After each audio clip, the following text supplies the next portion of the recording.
event is being capped today.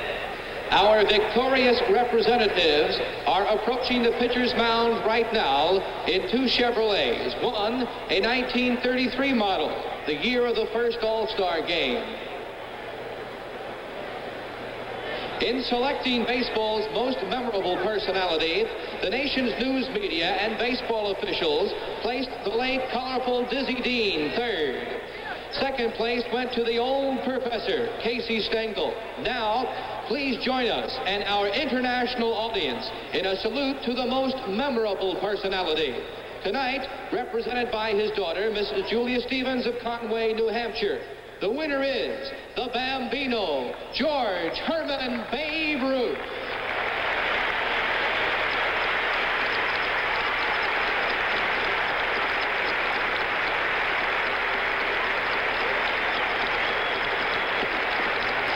In the category of most memorable moment in baseball history, third place was awarded to the only no-hitter in World Series play. It was on October 8th in 1956 when the Brooklyn Dodgers went all 9 innings without so much as having one base runner. The perfect game pitcher for the New York Yankees was Don Larson.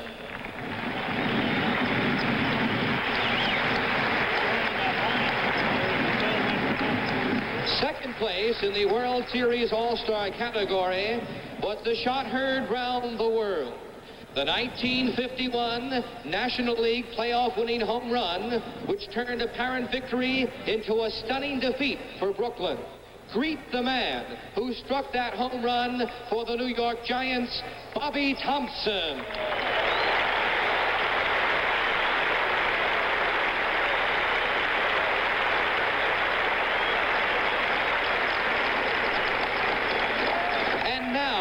The most memorable moment. It came on April 8th, 1974, when baseball crowned a new home run champion at Atlanta Stadium. Let's all congratulate the man who created baseball's most memorable moment, Hank Aaron.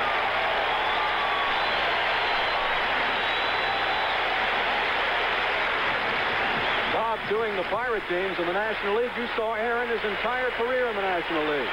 He is a very outstanding man, Warner. There's no doubt about that. And one of the great things about it, as he closed in on Babe Ruth's record, the pressure was tremendous. It mounted everywhere. He handled it with the class and the thoroughbred of the man that he is. Okay, we'll be back to more pregame ceremonies here at Veterans Stadium, Philadelphia, for the 47th All-Star Game in just a moment.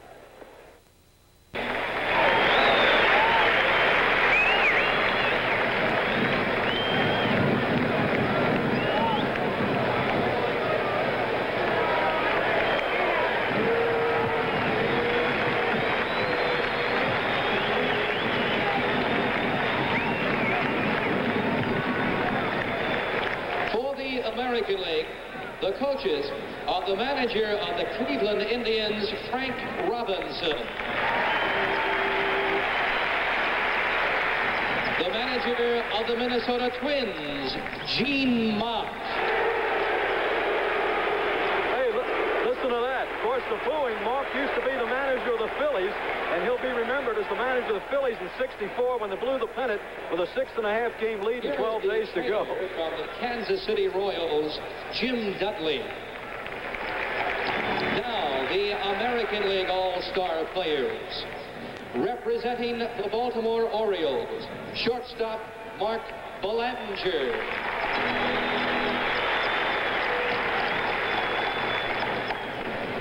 From the Boston Red Sox, catcher Carlton Fisk. Pitcher Louis Tiant. First baseman Carl Yastrzemski. From the California Angels, pitcher Frank Tanana. From the Chicago White Sox, pitcher Rich Gossage. From the Cleveland Indians, pitcher Dave LaRoche. From the Kansas City Royals, outfielder Hal McRae. Outfielder Amos Otis. Shortstop Fred Kotek. Representing the Milwaukee Brewers, third baseman Don Money.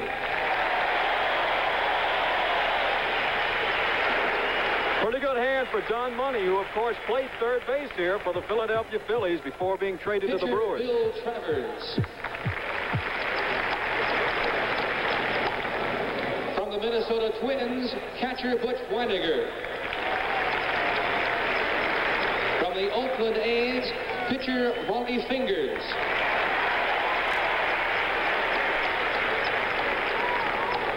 Second baseman Phil Garner.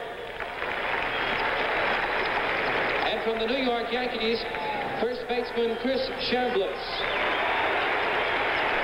Pitcher Catfish Hunter. Pitcher Sparky Lyle. Second baseman Willie Randolph. Outfielder Mickey Rivers. Let's greet the American League manager from the defending champion Boston Red Sox. Here is Darryl Johnston.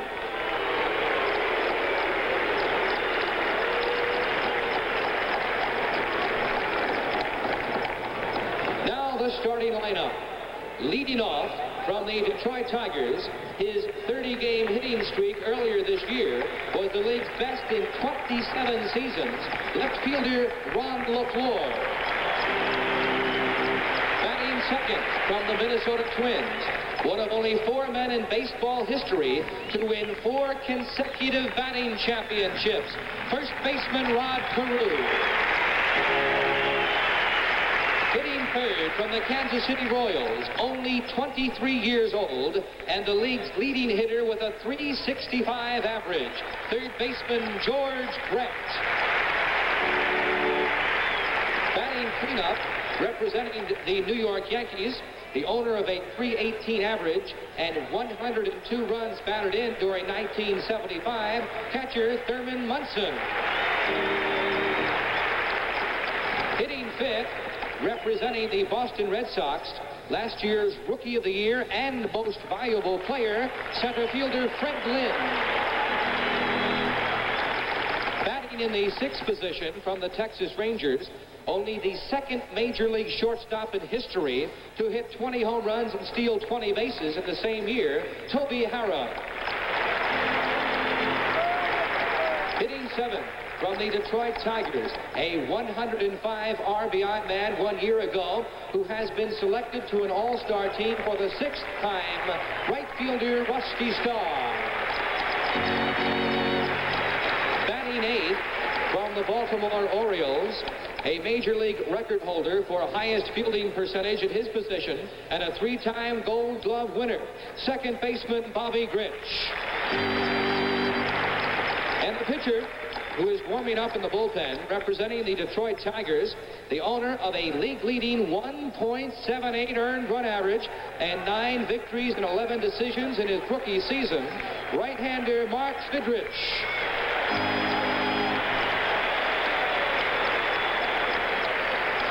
It's time to meet the National League All-Star. And now the National League.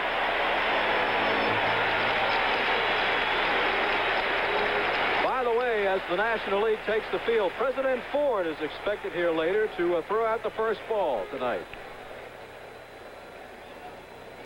The coaches are the manager of the San Diego Padres, John McNamara, and the manager of the Philadelphia Phillies, Danny Ozark.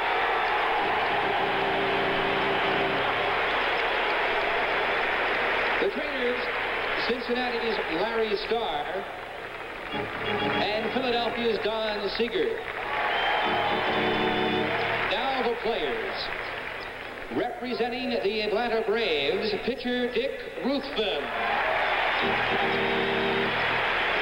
From the Chicago Cubs, catcher Steve Swisher. From the Cincinnati Reds, outfielder Ken Griffey. First baseman Tony Perez.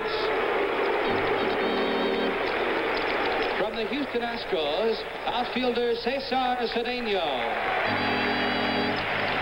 Pitcher Pitcher Ken Forsch. Representing the Los Angeles Dodgers, third baseman Ron Cey. Pitcher Rick Rhoden. Shortstop Bill Russell. From the Montreal Expos, pitcher Woody Fryman. From the New York Mets, pitcher John Matlack. And pitcher Tom Seaver. Representing the Philadelphia Phillies,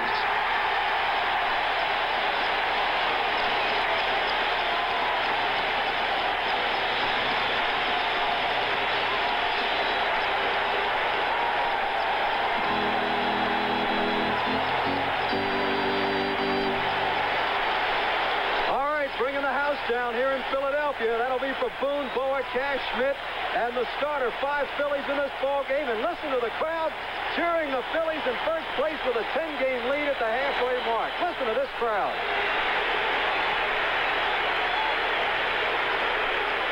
Catcher Bob Boone.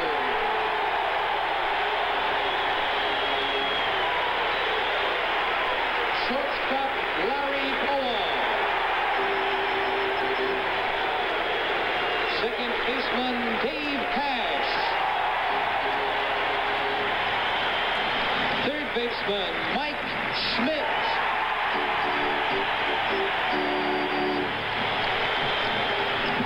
From the Pittsburgh Pirates, outfielder Al Oliver. From the San Francisco Giants, pitcher John Montefusco. And from the St. Louis Cardinals, outfielder Bake McBride.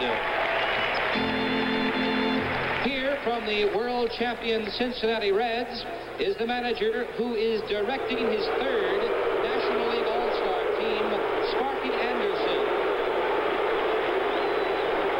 Sparky Anderson, of course, booed by the Philadelphia fans because he picked 7 Cincinnati Reds, plus, of course, the bellowing of the fans. All in fun, though, as you see Sparky laughing it off. The National League starting lineup.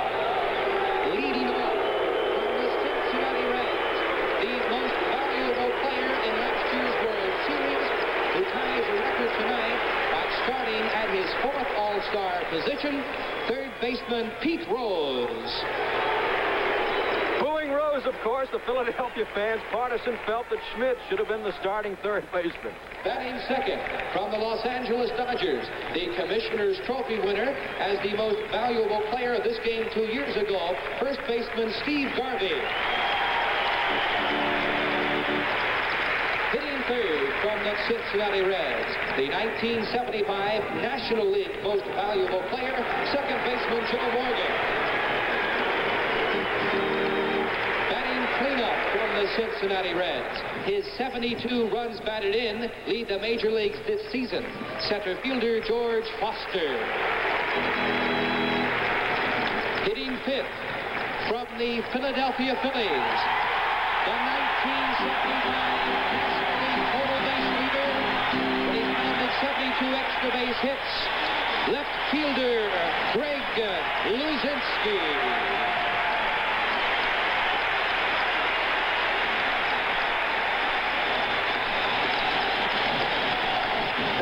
Sixth from the Cincinnati Reds, the all-time vote leader in all-star history with nearly 13.4 million votes in 7 years, catcher Johnny Bench. The boos, of course, for Bench simply because Bob Boone of the Phillies is out hitting Bench by 75 points.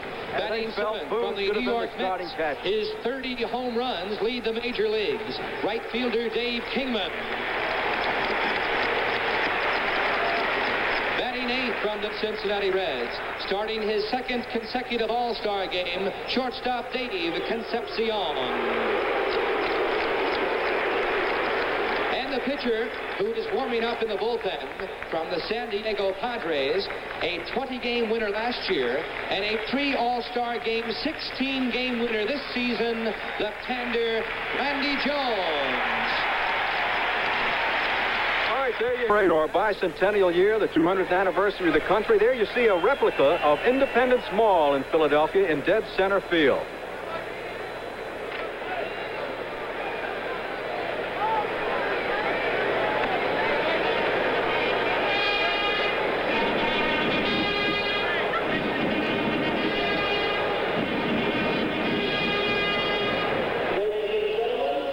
President of the United States.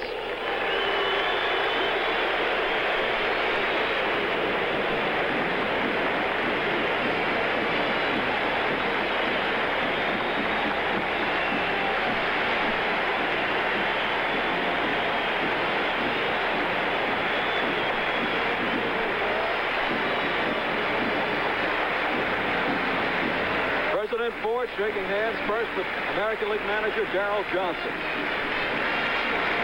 Marky Anderson. President Ford standing at home plate. Nice welcome from the Philadelphia fans. Now the president making his way toward the presidential box with both managers. Of course, in Washington, there is no baseball, as all baseball fans know.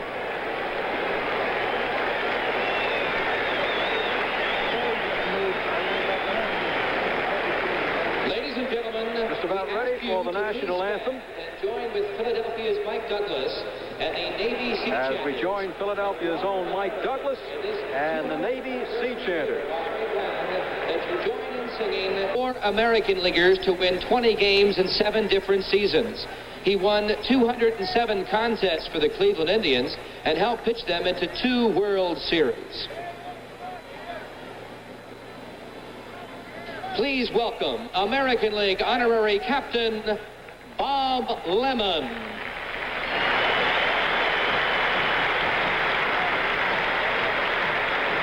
The National League captain spent 14 of his 19 Major League seasons right here with the Phillies. One of the famed whiz kids of the 1950 championship Phils. 286 times in his career he was a winner, and his 5 starts share the record for the All-Star game. Please welcome back honorary National League captain Robin Roberts.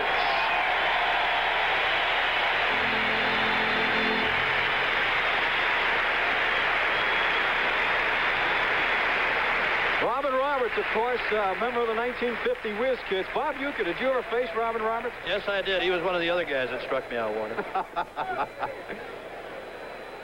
Don't forget, we will be going back to New York, perhaps later on tonight, for the Democratic Convention, if it warrants itself to do so. There you see Thurman Munson, Hank Aaron, President Ford. Johnny Bench and Thurman Munson will go after the first ball as thrown. Now, the president has a ball in each hand. Now, I guess he'll throw 2 balls, both right-handed, or will we see an ambidextrous throw?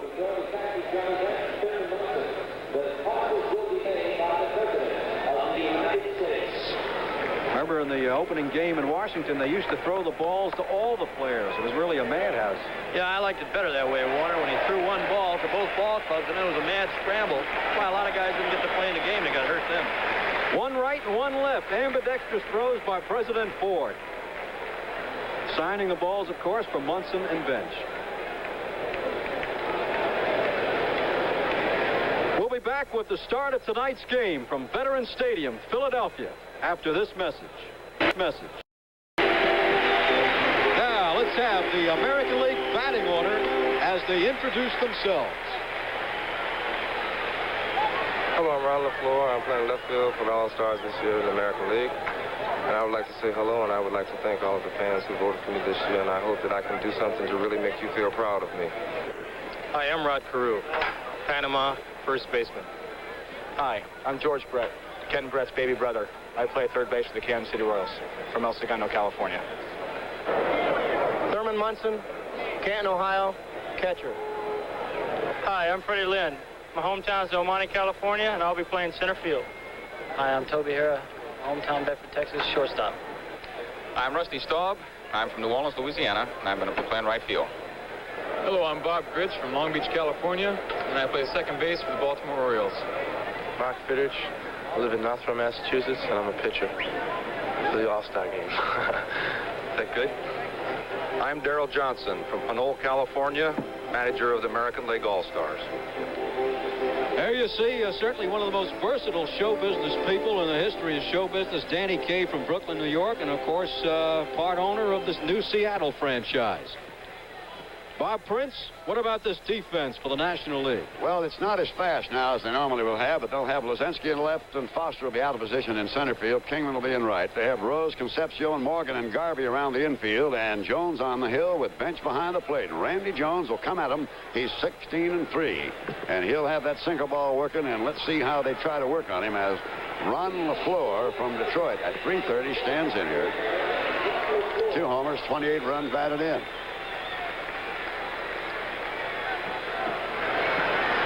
You will watch very carefully how Randy Jones will attempt to throw that sinker ball right at the knees every time he pitches. The plate umpire is Harry Wendelstedt of the National League. Jerry Neudecker of the American League at first. Andy Olson, National League at second. Don Denkinger of the American League. Foul, 1-1.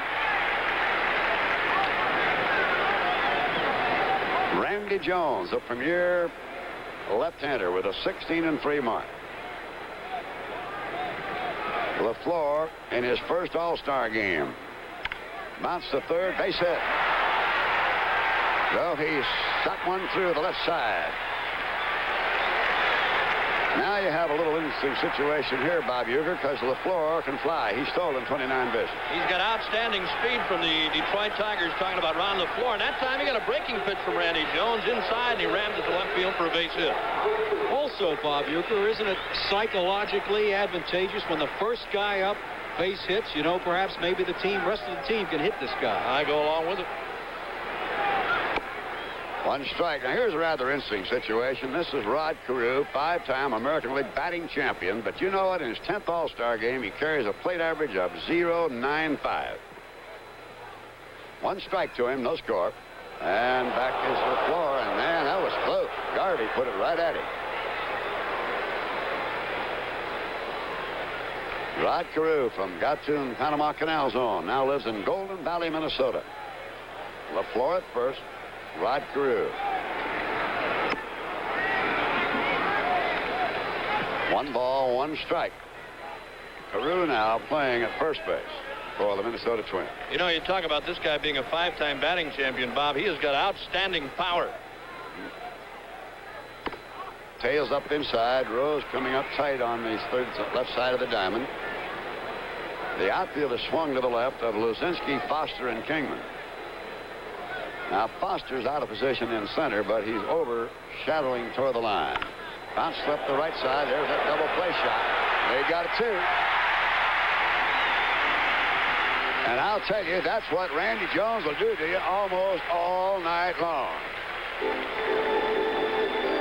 One more time is Randy Jones with a little slider, that tailor-made double play ball. Morgan, Concepcion, the relay to Garvey. No contest as Carew hits into a 4-6-3 double play. Now, here is young George Brett. He's batting at .365. He leads the major leagues in hits with 122, and in May he set his hit goal for the All-Star break was 120, so he's 2 over that. There's that sinker. Incredibly, 21 of his 82 games, he's gotten 3 hits or more. Brett of the Kansas City Ball Club. His brother Kenny pitching for the White Sox. No score, 2 down, first inning. Randy Jones and John Bench going here in the battery against George Brett.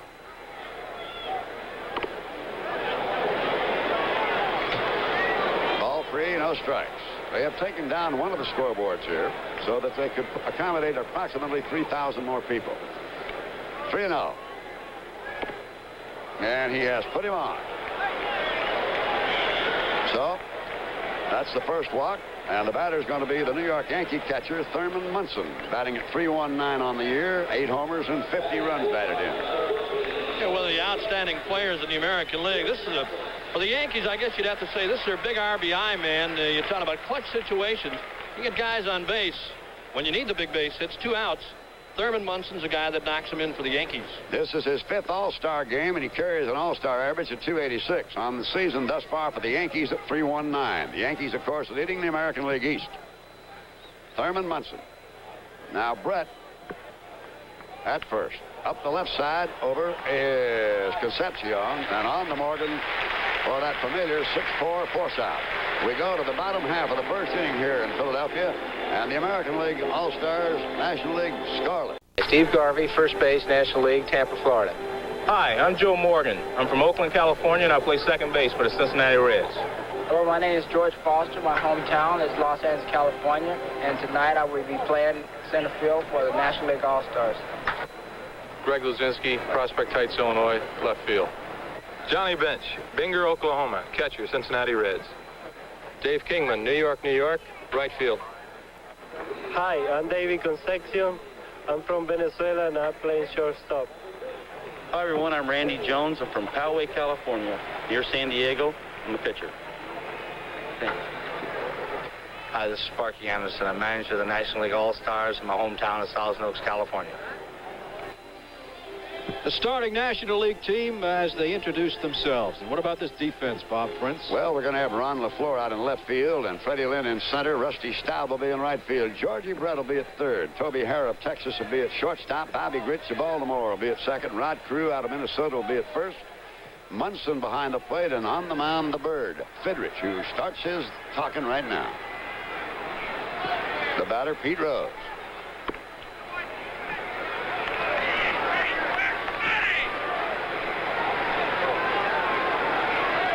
Tenth All-Star game for Pete, and he drives a base hit right up the middle. You know, Pete Rose already has 2,664 hits, and he figures by next year he'll get to the 3,000 mark and then some. I'll tell you, he's got an outstanding chance. Well, this guy's been one of the outstanding hitters ever since he has come to the Major League level. Got a shot of Mark Fidrich there, setting his infield up. He wants him to play where he figures he's going to pitch each one of these National League batters. Pete Rose got a high fastball from him that time and ripped it to center. Steve Garvey stepping in. And with a 300 batting average, 7 homers, 45 runs batted in. He made the 74 All-Star team on a write-in vote by more than 1 million fans. And he was the MVP. Pete Rose at first base. That ball, they're playing Garvey to pull the ball. They gap him in right center a little bit as Staub peels off toward the right field line. His daddy's here with him tonight.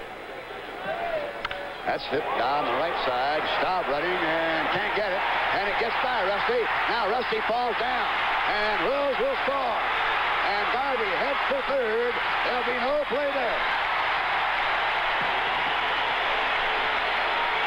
Hey, I'll tell you something right now. Steve Garvey, previous 2 All-Star games, had 2 singles, a double, and a home run. And believe it or not, we talked yesterday as you watch it again and said, Steve, what about a triple and become one of the few players to hit for the cycle in total All-Star games? And here he is, first time up triple.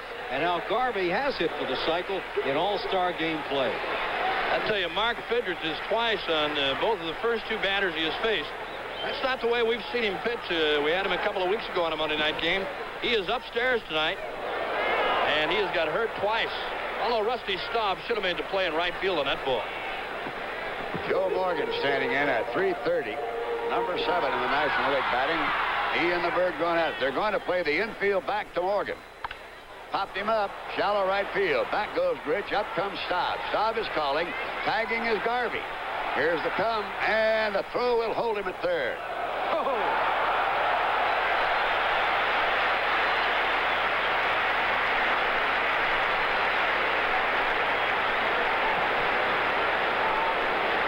There you see a good shot of Rusty Staub. He threw that ball on the line to Thurman Munson. No chance for Garvey to score. That ball was hit to short right field. Not going to take a chance anyway with George Foster coming on next. And this man is hitting in there at 72 runs driven in. Mark Fidrich now looking in here, and he's got a problem. He's trailing by a run, and Garvey's at third with only 1 out.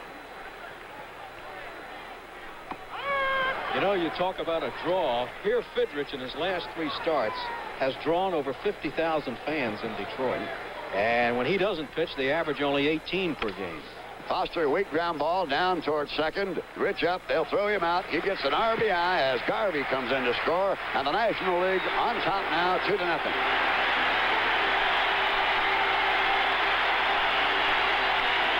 Now this is for only one reason, this roar. Greg Luzinski of Philadelphia.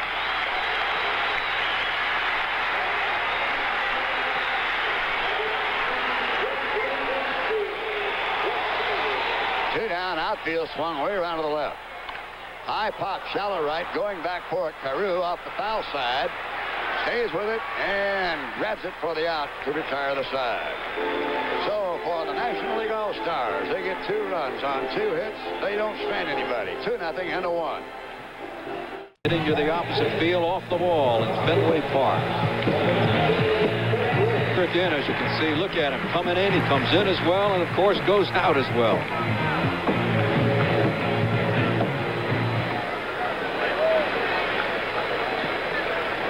All right, here at the action, Freddie Lynn of the Red Sox batting at .324, 6 homers, 34 runs batted in. Randy Jones and the National Leaguers leading 2-0. Big chop down first base, foul ball.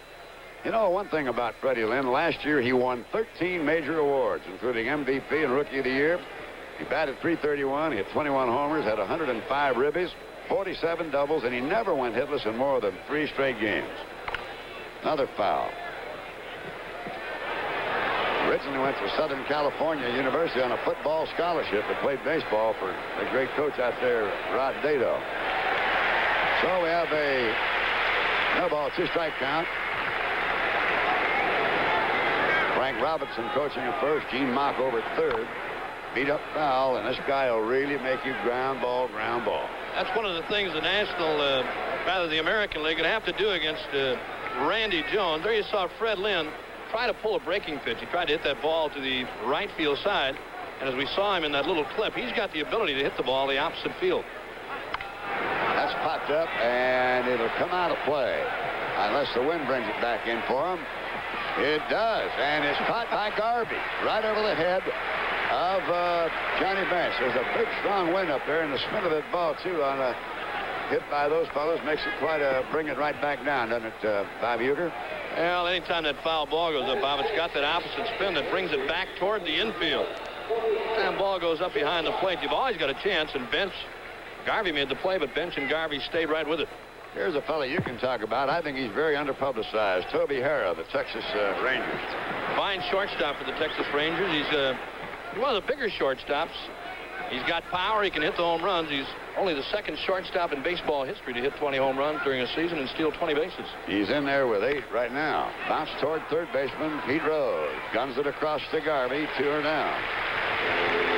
Randy Jones in the National League here in the second inning, leading the American League by the score of 2-0.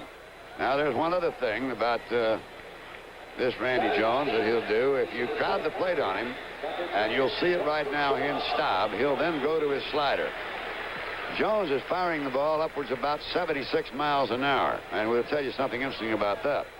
And that's not too fast, but that's we figured it out. Bob Dekas here, one of our fine men at ABC, went out and pitched the ball at the slowest you can pitch it without it hitting the dirt is 40 miles an hour. Now, so 76 miles an hour isn't very fast, but Jones still gets you out. I don't believe it'll raise a welt on you, but it's halfway decent. If you're going to get hit by a pitch, get hit by Randy Jones. That's Bobby Grich there on deck. Out of Baltimore.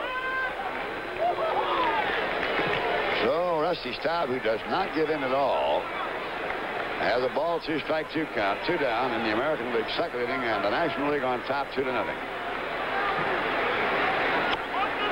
See him stay right in there on the knees. There's the manager, Darryl. That's Yastrzemski of the Boston Red Sox with the Yankee catcher Thurman Munson.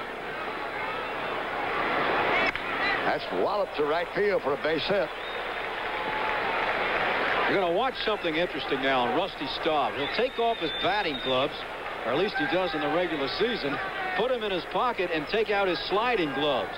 But I guess for the All-Star game, he just goes with his regular gloves. Here's a remarkable athlete, and a Paulette is 6'2", and it's unbelievable that a man that height could play well as he does at second base. He's one of the more aggressive second basemen that I've ever seen, talking about Bobby Grich. He's got good speed. He's got good power, Bob, and he's hitting .295. He's having a good year for the Baltimore Orioles. Well, with 2 out, Rusty Staub at first on the second hit of the ball game off Randy Jones. Staub, pretty good lead over there. That ball tailed away. Ball 2 and no strikes. Grich, you know, was 3 straight Golden Gloves at second base. There's Fidrich on deck. They're not using the designated hitter in the All-Star game. Check swing. Bounce to shortstop Concepcion. And DeGarvey to retire the side. So it's no runs and 1 hit. No errors and 1 left. And we're getting ready now to go into the National League second inning with the score of the National League 2, the American League, nothing. On meeting Mark Fidrich. Well, we haven't had a chance to see him do any groundskeeping work around the mound area yet, but if you've seen him pitch before, and if not, you may see him do that. Work the mound area over with his hands, talk to the baseball, talk to where he wants it to go, tells it location. He's got his act. There you see him right now. Now he's getting it on. And he's going to go against Johnny Bench. Ball 1. Bench bats .409 in his 9th, going into the 9th All-Star game. He's been a real tough out. Johnny has a problem. He's batting at .234, 9 homers, 45 runs batted in. He'll have to let go of the bat a lot of times, so you'll watch Fidrich work here now. See how Bench let go of the bat with that right hand? That hurts him, Bob Uecker, to swing that bat. It hurts him to swing, but not to throw. He throws as well as he ever has, but hitting-wise, it hurts him. Missed with his curveball. It's a 2-0 National League ball game. Rose singled, Garvey tripled him home, Foster grounded out, and Garvey scored. We're in the second. That's line to left field. Base hit for John Bench. You're not likely to see John steal, but you know he's not been thrown out in 21 consecutive tries. I'd say that's a surprising statistic, certainly. Well, here's Sky King. He has 30 home runs. Dave Kingman. He'll either strike out or hit it clean out of sight. Hit it high off the right side, and it looks playable by Rod Carew. And there's 1 down. That'll bring up Cincinnati shortstop Dave Concepcion, batting on the year at .263, 6 homers and 33 runs batted in. This is his 3rd All-Star game. He's from Venezuela.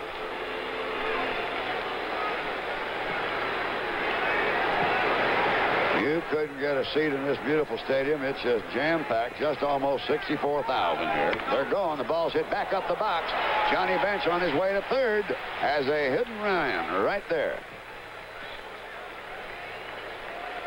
Tell you, if Concepcion takes the pitch, Bench has got the base stolen, too. So they got him at 1st and 3rd.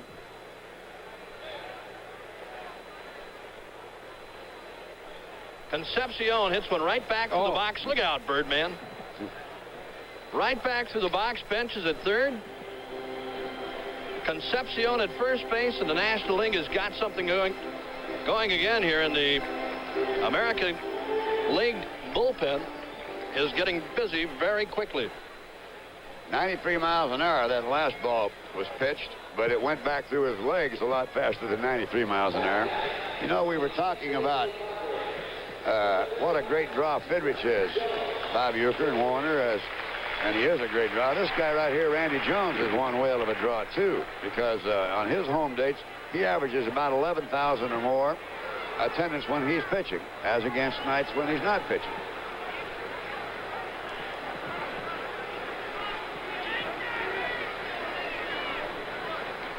He's back.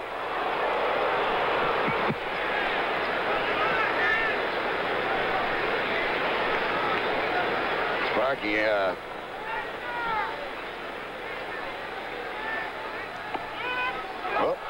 there's going to be, I believe, a short pass ball that'll allow Concepcion to move up into second base. We'll await an official decision. Got to be a pass ball. You look at it. This ball is almost a strike. That ball really handcuffed Thurman Munson. That was a good sinking fastball from Mark Fidrich. That ball handcuffed Munson. Thought it was interesting after Fidrich beat the Yankees on national television here on ABC 2 weeks ago. After the game, Munson said, well, I don't really go for Fidrich's antics.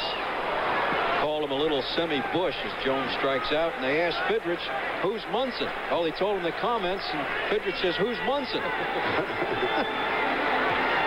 How about, too, that Greg Nettles, you remember that Monday night game we all did? Greg was talking to his bat, telling the bat to hit the ball for a home run, and he said later on after he popped up he forgot his bat was a Japanese bat and didn't understand English. Pete Rose, who singled up the middle and scored. Now with runners at first and second, or rather second and third, 2 down, leading 2-0. Rose, of course, a switch batter. Gets beat up toward first baseman Rod Carew. Fidrich just in time for the out to retire the side. Well, Fidrich comes charging off the field, and we've gone through 2 innings of play here, and the National League is on top 2-0. Is on the scene in New York. Any major significance, any newsworthy things coming out of there, you will hear immediately from that. And also, when you had a look up into the Olympic situation in Montreal, it perhaps might have looked to you as though Olga Corbett was injured. She was not. We're very happy to report. There's the bird, Mark Fidrich. And Catfish Hunter is warming up for the American League. Warner Wolf has gone on down, and we'll be having some interviews from out of the tunnel down there a little later on. Meanwhile, Tom Seaver loosening now for the National League. So we'll have now a pinch batter.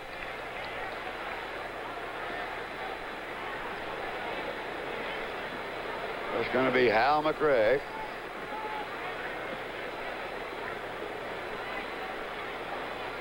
What kind of years he been having, Bob Uecker? This guy's one of the tough hitters in the American League also with the Kansas City Royals.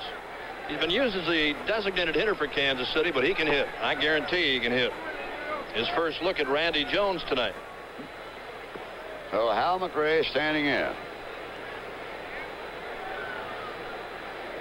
McRae out of Kansas City is just batting at .347. So, you know, that bears out exactly what Bob Uecker just pointed out. He bats here in place of pitcher Mark Fidrich. The National League leading here in the top of the third, 2-0. Didn't want to, and it's a check swing. Randy Jones taking his time, now throws low, but Garvey holds for the out. Now Ron LaFleur is getting ready to come up here. Talking about Ron LaFleur, the Tigers center fielder, but playing left field here tonight in the All-Star game. We asked Ron LaFleur about right-handed pitcher Mark Fidrich. Well, they just look at the bird as a really crazy, you know, young guy, but like he's not really, you know, like everybody get along, and he's just the type of guy to just keep everything going. He's jumping around, he's dancing in the clubhouse, he's hollering, you know, he has a lot of girls around him and stuff like this, but you know, we try to keep him away from that because, you know, him messing with a lot of girls a lot of times, it's not going to really help his career at all, and like we're trying to keep that at a minimum. As long as we can do that, like everybody's looking out for him, we're trying to look out for his best interest, you know, and like as long as he's our teammate, like we're going to do everything in our power to try and keep him out of any trouble that, you know, that may be around. How'd you like to have a bodyguard like that, Uke? I'd rather be Mark Fidrich, I believe. Ron LaFleur, who singled in the first inning and then was doubled up. Standing in now with 1 down. And Jones just gives him that baffling little slider and picks up his first strikeout. That's 2 down in the American League third inning. That'll bring up Rod Carew, who hit into that double play. Voted the All-Star second baseman all 9 seasons in the American League. He's now playing, of course, at first base for the Twins. There's that curveball. Randy Jones is right around the knees. He learned to get that sinker ball pitch, Bob Uecker, down to, no matter where you stand, he gets it right down to your knees. Broke his bat on that one. Now you're going to have to cover as Morgan will throw to Jones for the out. Garvey had recommitted and gone to the opposite side. Catfish Hunter pitching now for the American League All-Stars. Catfish in with a record of 10-8 this year with the Yankees. Fidrich went 2 innings for 2 runs, 4 hits, striking out 1, no walks. Garvey on the bunt try, foul. What's Catfish? He's coming on a little better now, Bob Uecker. Well, he's always a slow starter, but the Yankees have got a big lead in the Eastern Division. Catfish Hunter, good fastball, good hard slider. I think one of the few pitchers that you'll see throw a changeup off his slider. He changes speeds on his slider so many times, but he's got outstanding stuff. He's another guy that'll pitch inside, too, to the right-handed batters. And he's working here to Steve Garvey, who hits a little flipper up the right side foul, and Rod Carew will guard that one in. And there's one away. Now, here's the way the scoring went. Pete Rose led off with a base hit up the middle off Mark Fidrich. Garvey then tripled to right on a ball that Rusty Staub allowed to get by him, driving in Rose. With the infield back, Foster drove in a run with the infield out on a ground out to second, and that's it. Now here's Joe Morgan. He flied to right back in the first inning. Catfish Hunter make you hit the ball on the ground a lot, too, won't he, Bob Uecker?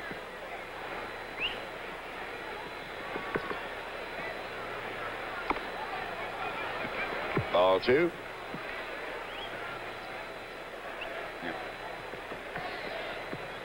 Joe Morgan.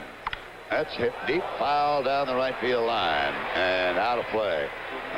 Bob, I think the noise and all going here. Hunter has the ability to make you hit the ball a lot on the ground. He's got good hard stuff. Everything he throws is hard, Bob. He's got the good fastball. He likes to pitch downstairs. You got to pitch downstairs to be successful. But as I said, he is not afraid to pitch inside. And he got ripped there by Morgan as he went up the middle.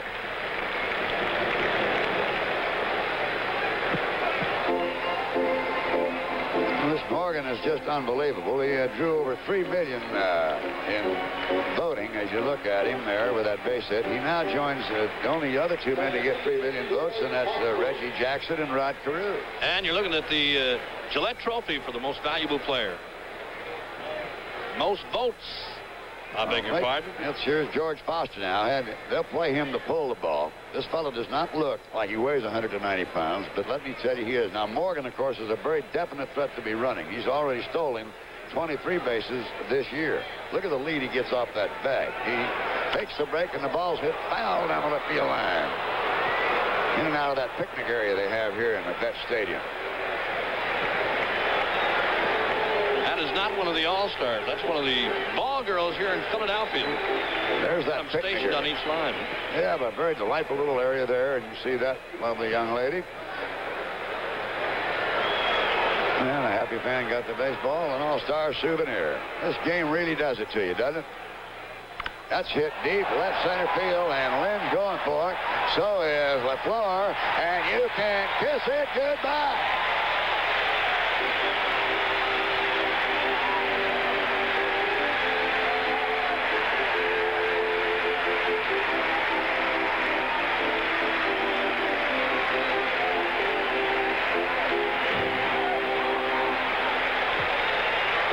Time Catfish Hunter a fastball, and look at George Foster.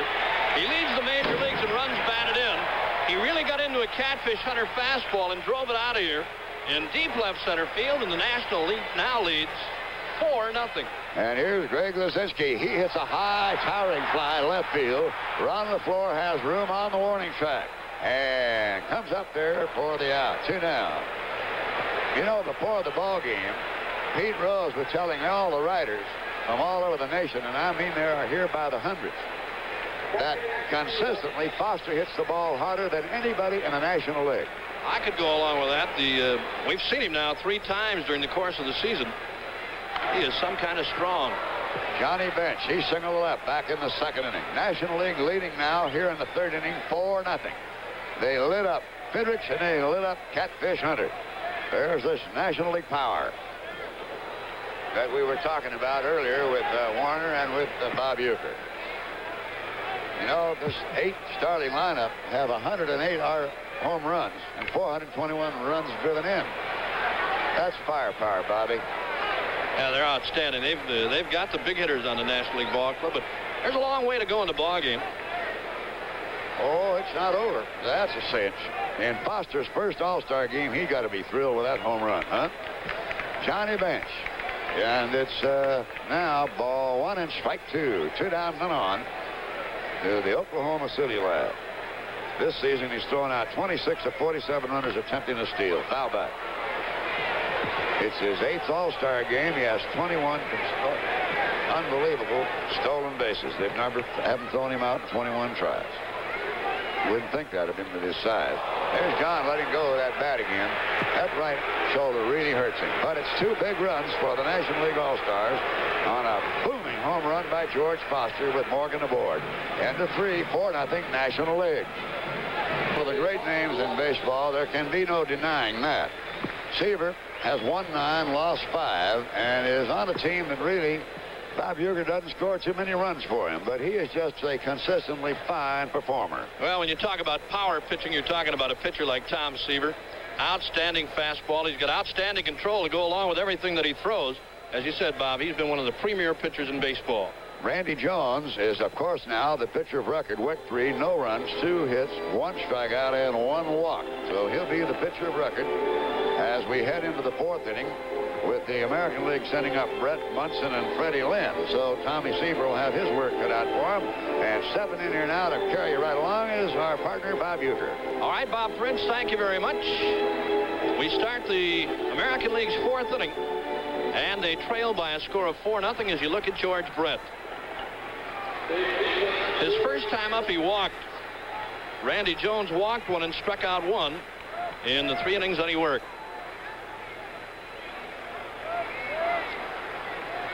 Brett on the regular season, he leads the major leagues in hitting, .365. He has homered 4 times and knocked in 35 runs.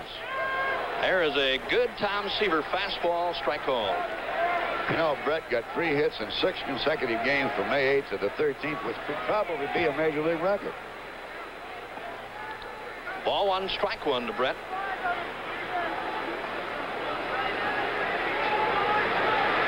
As you look at Tom Seaver, and he is tough. That was the express right by George Brett up around the letters. In the 4th inning now, we've got the honorary captains.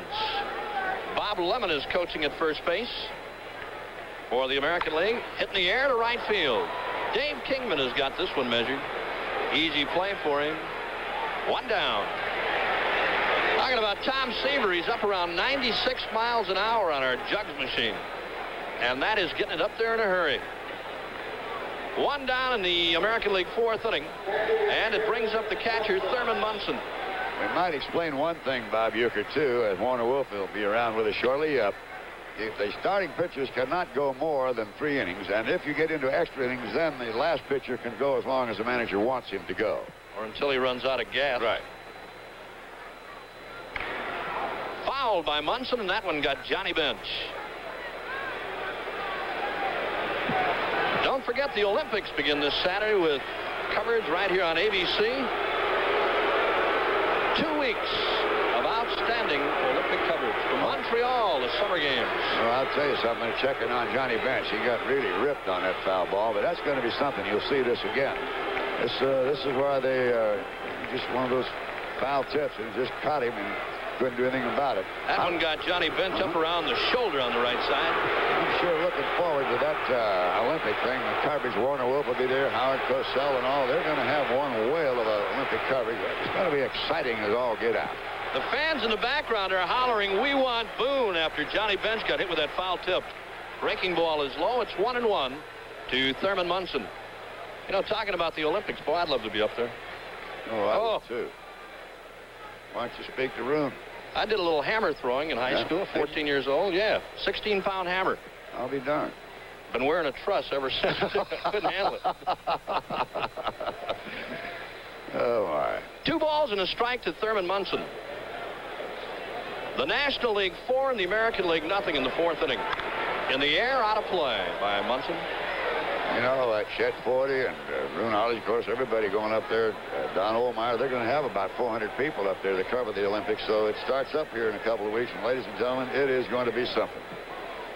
2 weeks of great coverage on ABC. 1 ball and 2 strikes to Munson. Tom Seaver.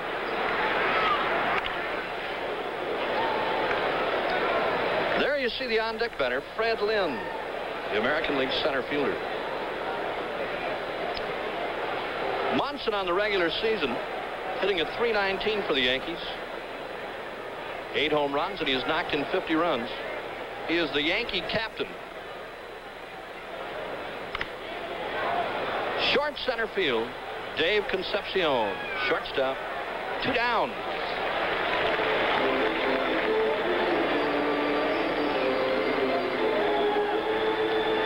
Dave Concepcion, the shortstop. You see him go back now on this little pop-up off the bat of Thurman Munson. One of the fine shortstops in baseball. Having a fine year for Cincinnati.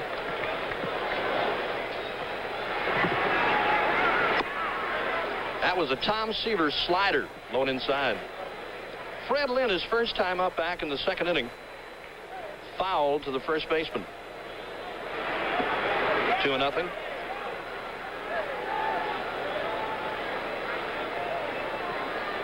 The New York Mets premier right-hander, Tom Seaver.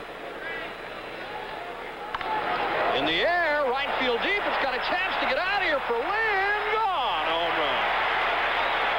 Well, Freddie Lynn has just put the American League on the scoreboard. He drove one out of here to deep right field. And it's now a 4-1 ball game as you look at a happy Fred Lynn. Well, I'll tell you, Tommy got something up, and Tommy has a good home run pitch. Most good control pitchers do, and that makes it a 4-1 ball game.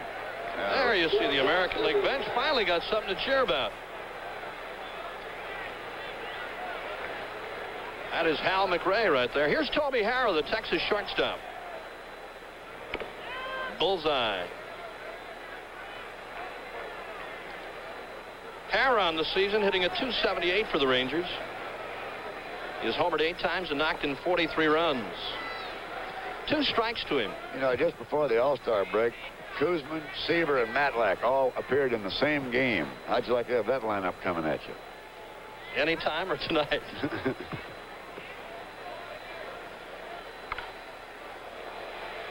Upstairs on the right field side.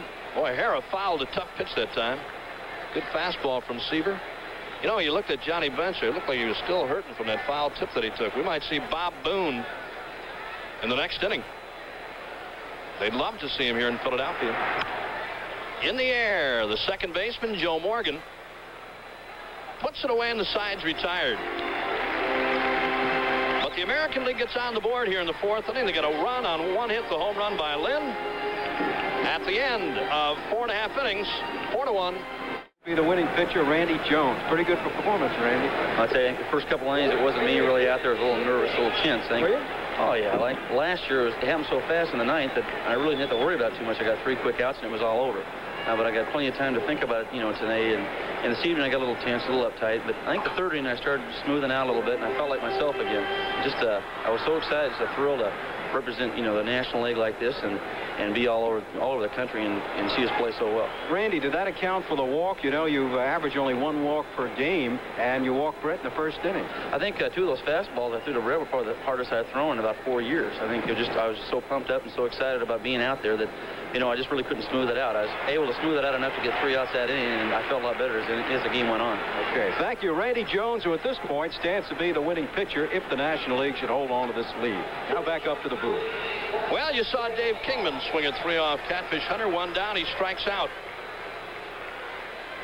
And it brings up the shortstop, Dave Concepcion. Good breaking ball by Catfish Hunter. 0-1 to Concepcion. He had a base hit his first time up. In the air, left field. Coming on, Ron LaFleur. He is going to get there now, and he's got it. LaFleur misplayed that ball a little bit. He backed up on it first, but come on to make the catch. They're doing something here. They put a young man out there by the name of Robin Roberts, going to the Hall of Fame, the coach at first base for the National League All-Stars. Robin Roberts at first base. There he is, one of the greatest right-hand pitchers I ever saw in baseball. Yes, sir. Tom Seaver, the pitcher. Good breaking ball by Hunter. 0-1. Seaver's not a bad hitting pitcher. Fastball. 0-2. The National League 4 and the American League 1 were in the 4th inning. Strikes him out. Good breaking ball by Hunter. Easy inning for Catfish. And And the National League fourth, no runs, no hits, no errors, and nobody left. We've completed 4 full innings now, and it's the National League 4 and the American League, not one.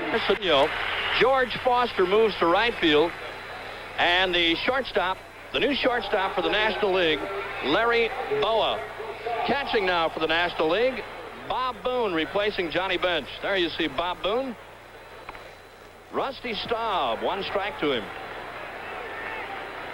The National League leads in the ballgame by a score of 4-1.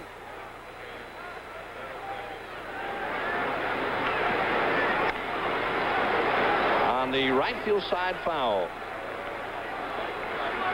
2 strikes to Rusty Staub. He singled his first time up to right field.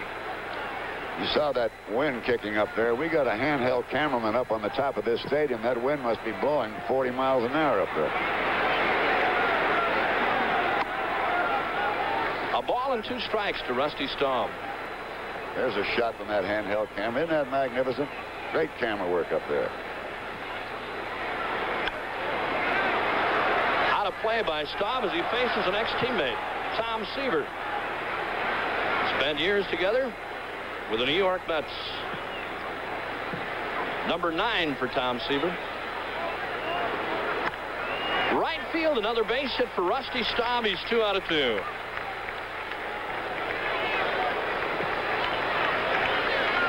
That is hit number 4 in the ballgame for the American League.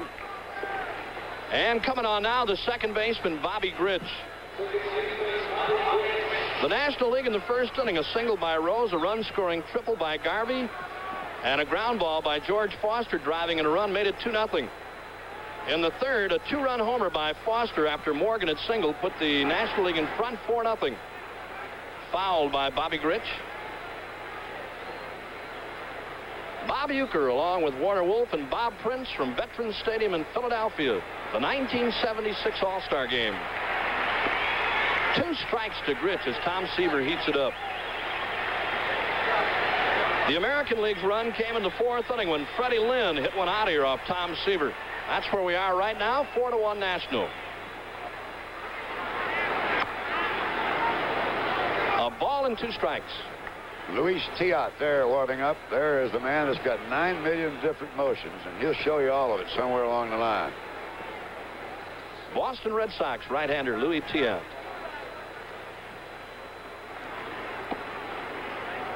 Ball 2, strike 2 to Bobby Grich. Baltimore Orioles second baseman hitting a .295. He has homered 7 times and knocked in 23 runs.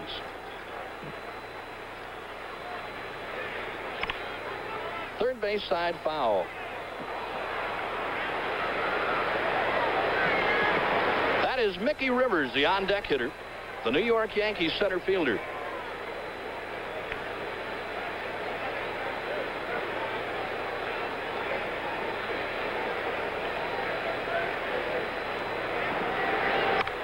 Out of play by Bobby Grich, hanging tough against Tom Seaver.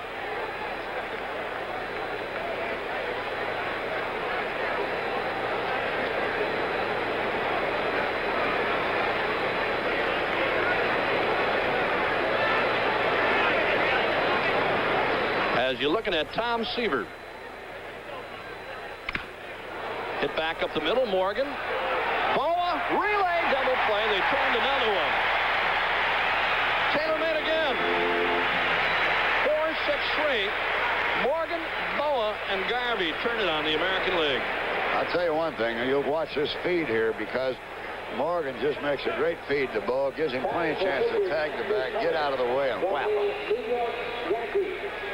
Oh, the American League, when it looks like they get something going, the National League has turned their second double play in the ballgame. Pinch hitting now, Mickey Rivers, the New York Yankees center fielder.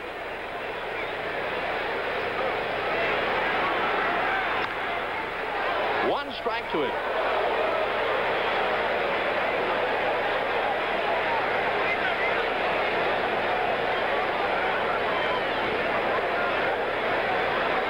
Rivers hitting at .310 for the Yankees.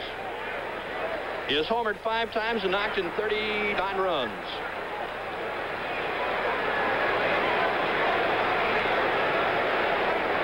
Talk about a guy who can really fly. talking about Mickey Rivers, really turned things around for the Yankees. There's a slider from Seaver that got the inside corner. He stole 25 bases already for the Yankees. As Billy Martin says, it's been one of the great team efforts, but this fellow's been a great part of it, Mickey Rivers. 2-men out, 5th inning. Out of play, left field side.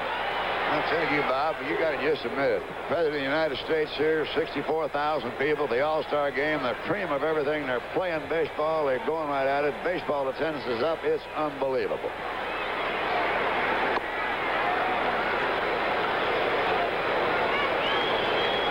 Ball 2, strike 2 as you look at Mark Fidrich, and we're going to have a little talk with him in a couple of minutes. Got him.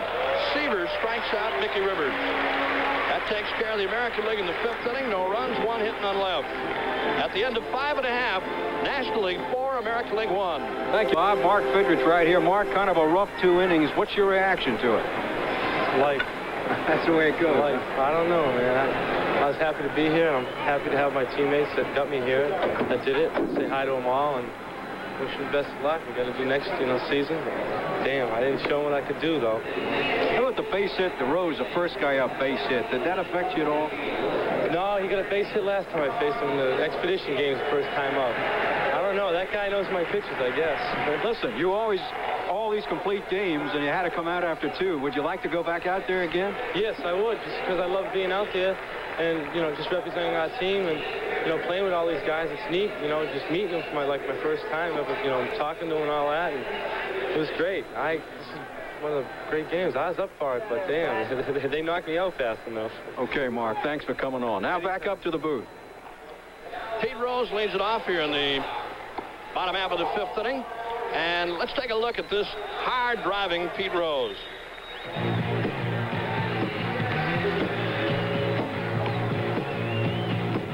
He really knocks that poor Fosse over. Well, you got to try to win the ball game, and he had the plate blocked, and you have to either be safe or out. And just so happened I got there a split second before the ball reached him, and that benefited me because I was able to knock him out of the way, and I got the plate, and I was safe, and we won the ball game. I wasn't trying to hurt anybody. Matter of fact, he was at my house until 2 o'clock in the morning the night before, and it's just a shame that it sort of wrecked his career because he was another Johnny Bench at that time, and he played the rest of the season with a separation of his shoulder, and he's never been the same since. He's a fine fella. Pete Rose talking about Ray Fosse, and boy, a tough play that really put Fosse on the shelf and kind of turned his career around. Lineup changes now for the American League. Carl Yastrzemski is playing in left field. Mickey Rivers has come on to play right field. A new shortstop, Mark Belanger. Louis Tiant is pitching to his battery mate from the Boston Red Sox, Carlton Fisk.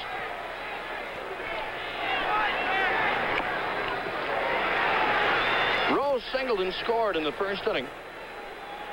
His 2nd time up, he bounced to 1st. Switch hitting, Pete Rose. Right center field, going to be a base hit. Extra bases for Rose all the way to the wall. Here's Lynn on the pickup. Rose is going to try for 3. Bobby Grich's relays, head first slide. He beat it.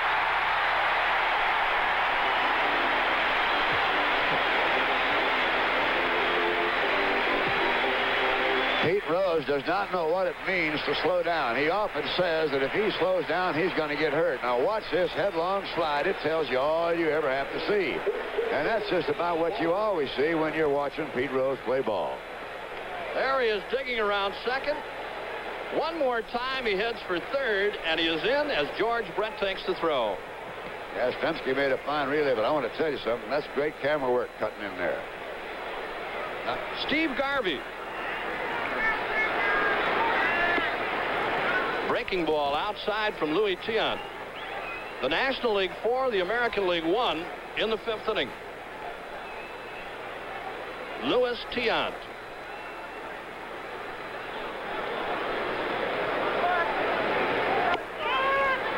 Ball 1 and strike 1, Steve Garvey. A triple by Rose. He is now 2 out of 3 in the ball game.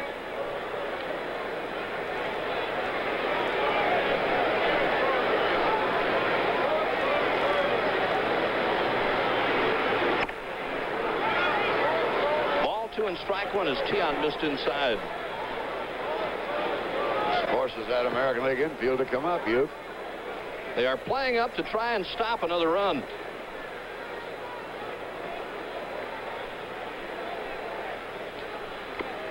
Good breaking ball by Louis Tiant. Told you before, he gives you all kind of motions out there. Turns around, looks in the outfield. He's all arms and legs. Tough guy to follow. Count is even to Garvey, 2-2.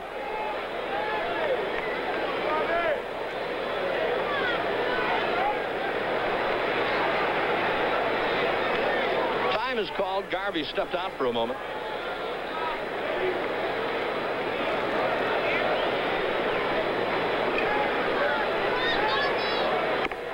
And he just missed with that fastball. He's run the count full on Garvey, 3-2.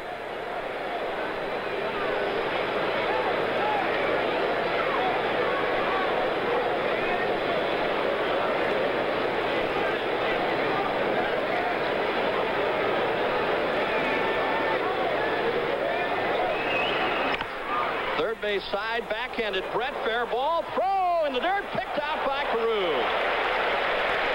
A fine play on both ends. Nice backhanded grab by Brett as throw was in the dirt. And Rod Carew dug it out. As you look at the Minnesota first baseman, look at the backhanded grab by George Brett. Rose had to hold it third. He almost tagged him as he went back to the bag. Joe Morgan.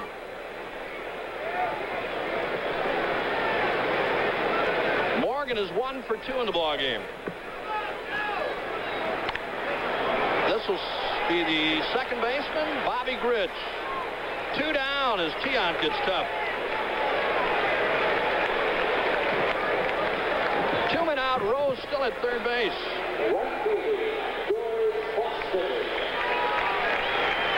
And it brings up the right fielder now, George Foster. He started the ball game in center field. He has knocked in 3 runs for the Nationals.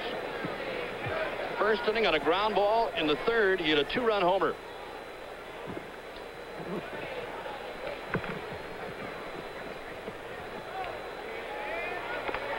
Good breaking ball from Tiant. Strike one. Foster with 72 RBIs on the regular season, 17 home runs, 327 batting average. Boy, what a year he is having for Cincinnati.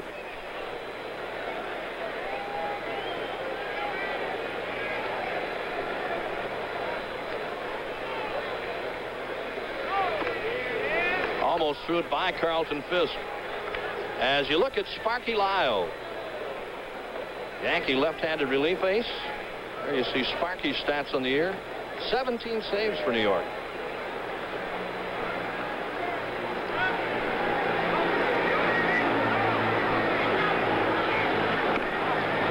Ball 2 and strike one now to Foster. That is Greg Luzinski, the Bull. Philadelphia Phillies left fielder. Louis Tiant.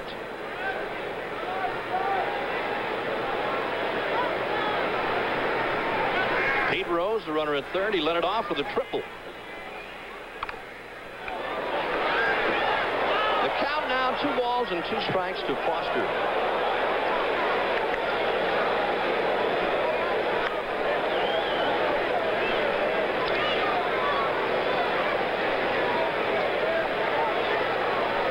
Our colleague Warner Wolf is back upstairs.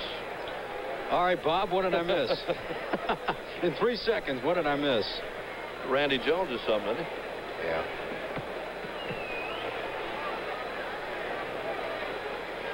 Two balls, 2 strikes to Foster.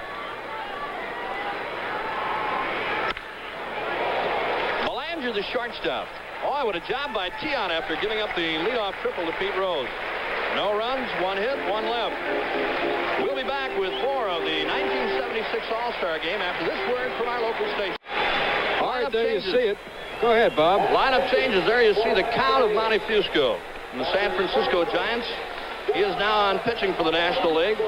Al Oliver has come on to play right field. Tony Perez will be the new first baseman for the National League. And Mike Schmidt is the new third baseman. Philadelphia infield now. Dave Cash at second base. As we go to the top half of the sixth inning with the American League trailing by a score of 4-1. There you see Carl Yastrzemski, three-time American League batting champion, certainly one of the most versatile players ever to play in the American League. Let's take a look at Yaz now. Of course, you remember he came up, was a great left fielder, and then they moved him over to the first base, and he plays both as well. An all-star, Carl Yastrzemski. Look how he plays that wall in Boston like nobody else, or perhaps like Ted Williams did. You know, once in a while, Yastrzemski will lose his temper. Here he was called out on strikes. Look what he does to the plate. He covers it up, throws his hat, and walks off. Carl Yastrzemski. Here he is coming in. And going out. Look at this catch. This was in the All-Star game, robbing Bench of a home run. That was in Washington in '69. As you look at Carl Yastrzemski, Montefusco has no balls and 2 strikes to him. The National League 4, the American League 1 were in the 6th inning. From a jam-packed Veterans Stadium. 1 ball and 2 strikes. I'll tell you this, the Philly fans have what they came for. We've got 5 Phillies on the field right now. Schmidt, Boa, Cash, Boone, and Lazinski. Breaking ball inside. All 5 Phillies picked in this game are in the game right now. 2 balls and 2 strikes to Yaz. In the air, short left field, going out Boa. Larry Boa is there near the foul line. Fine running catch by the Philadelphia shortstop.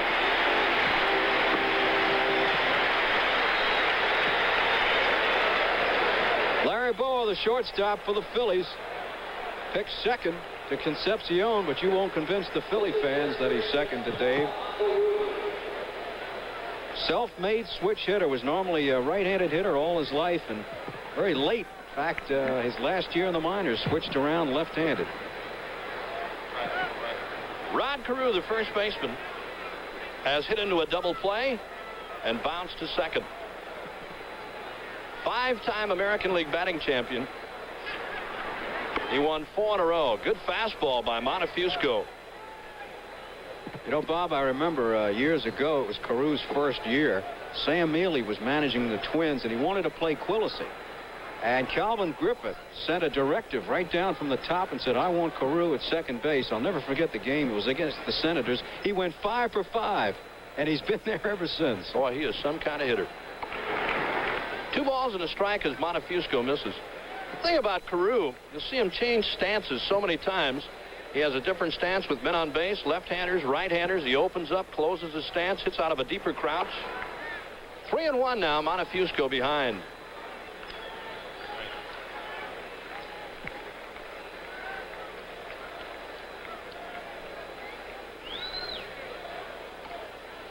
He has walked Rod Carew. So the American League has a runner on with 1 down here in the 6th inning. And it brings up the Kansas City Royals' fine third baseman, George Brett. Thought it was interesting that Brett, hitting .365, as you see here, very candidly said, yes, I do check the box score to see what Rod Carew did, because if anybody's going to catch me, it's Rod Carew. Well, it's a tribute to Rod Carew, too, I'll tell you that. In the air, long run, right center field. Cedeno is going to get there. He's got it 2 down.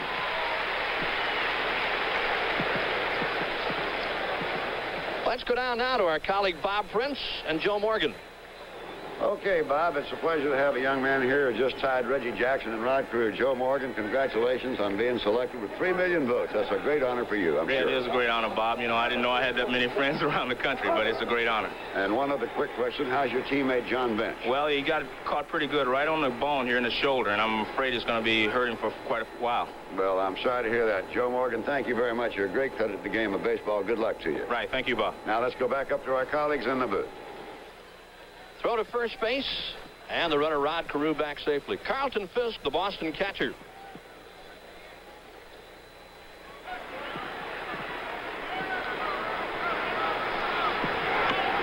Wide breaking ball grabbed by Bob Boone.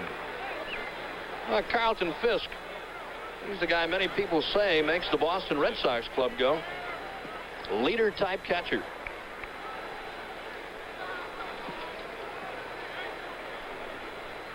On the season, Carlton Fisk is hitting a .255. 9 home runs. He's knocked in 31. Good fastball.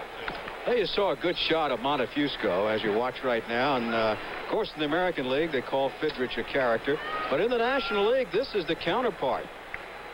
Montefusco. You know, he got that name. He pitched for Amarillo, and they call him the Count of Amarillo in the minor leagues. And then, of course, they changed it when he came up. And here's a guy that makes predictions. Once predicted he would shut out the Dodgers. Carew running, and Boone dropped the ball. It's going to be a stolen base. Well, the American League trailing by a score of 4-1. They set Rod Carew with 2 down. He is at second with a stolen base in scoring position. Made a prediction last 4th of July that he would shut out the Dodgers 1-0. Believe it or not, he did so. Beat Messersmith 1-0, 75. In the air, playable. The catcher, Bob Boone, fires that mask out of the way. Puts it away on the sides, retired. American League in the 6th, no runs, no hits, 1 left. At the end of 6.5 innings, Nationals 4, Americans 1. Regardless of what goes on, this great game of ours of baseball that survives, and this All-Star game is living proof of it. It certainly is. They put on quite a show here in Philadelphia tonight. What about your reaction to the ball game itself? Well, other than the home run I just gave up, I think I'm very, very happy the way things are going. And you feel, Tom, that you're coming back into the shape that you were earlier? I hope so. I didn't pitch very well, I don't think, earlier in the year, but things are coming around. One thing that I missed tonight, I missed Fidrich. I thought he was going to get down and redo that mound and everything. He is really looks like a fine young pitcher to me. Well, he is, and you'll see it some other time. Thank you very much, Tom Seaver. Good luck to you. Let's rejoin our colleagues upstairs. Greg Luzinski leads it off here in the National League 6th inning. I believe I said at the end of 6.5. It's at the end of 5.5. I'm all keyed up my first All-Star game. The 1976 All-Star Game is being brought to you as an exclusive of ABC Sports. Let's pause right now 5 seconds to allow our stations to identify themselves.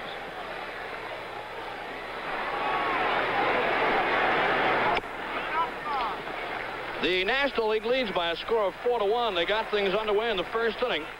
A Rose single, a triple by Garvey, and a ground ball by George Foster made it 2-0. They added 2 more in the 3rd on a 2-run homer by George Foster. As you see, Rod Carew make a fine running catch in right field. The American League run scored in the 4th inning when Fred Lynn hit one off right-hander Tom Seaver. Bob Uecker along with Walter Wolf and Bob Prince from a jam-packed Veterans Stadium in Philadelphia. Our 200th anniversary. We got a big sign out here. Happy birthday, America. Our bicentennial. And where else but Philadelphia? The All-Star Game, 1976. Cesar Cedeno. Boy, what a year this guy is having for the Houston Astros.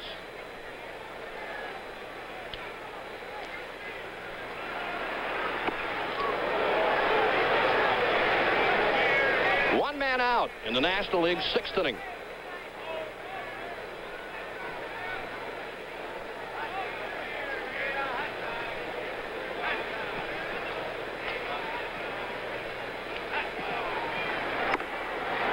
The express by Louis Tiant.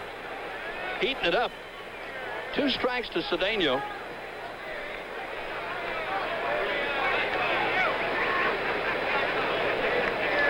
There you see the stolen bases by Cedeno. High breaking ball from Tiant. Ball 1 and strike 2.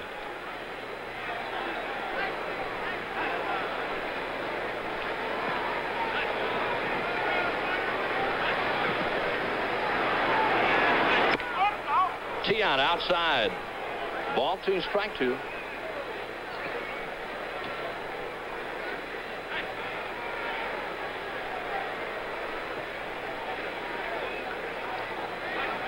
Shot at Carlton Fisk.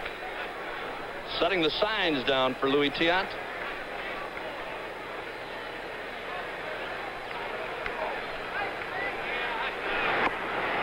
He's run the count full, 3-2. At this point in the ball game, it might be interesting to note that both managers, Darrell Johnson of the American League and Sparky Anderson of the National League, each have used exactly 19 players with 9 remaining. So both have perhaps showed off the players in an effort to give all the players a chance. Out of play. Still a full count to Cedeno. As you look at this huge crowd at Veterans Stadium in Philadelphia. Oh, this place has been jumping all week. Counting the Secret Service people, over 64,000 fans.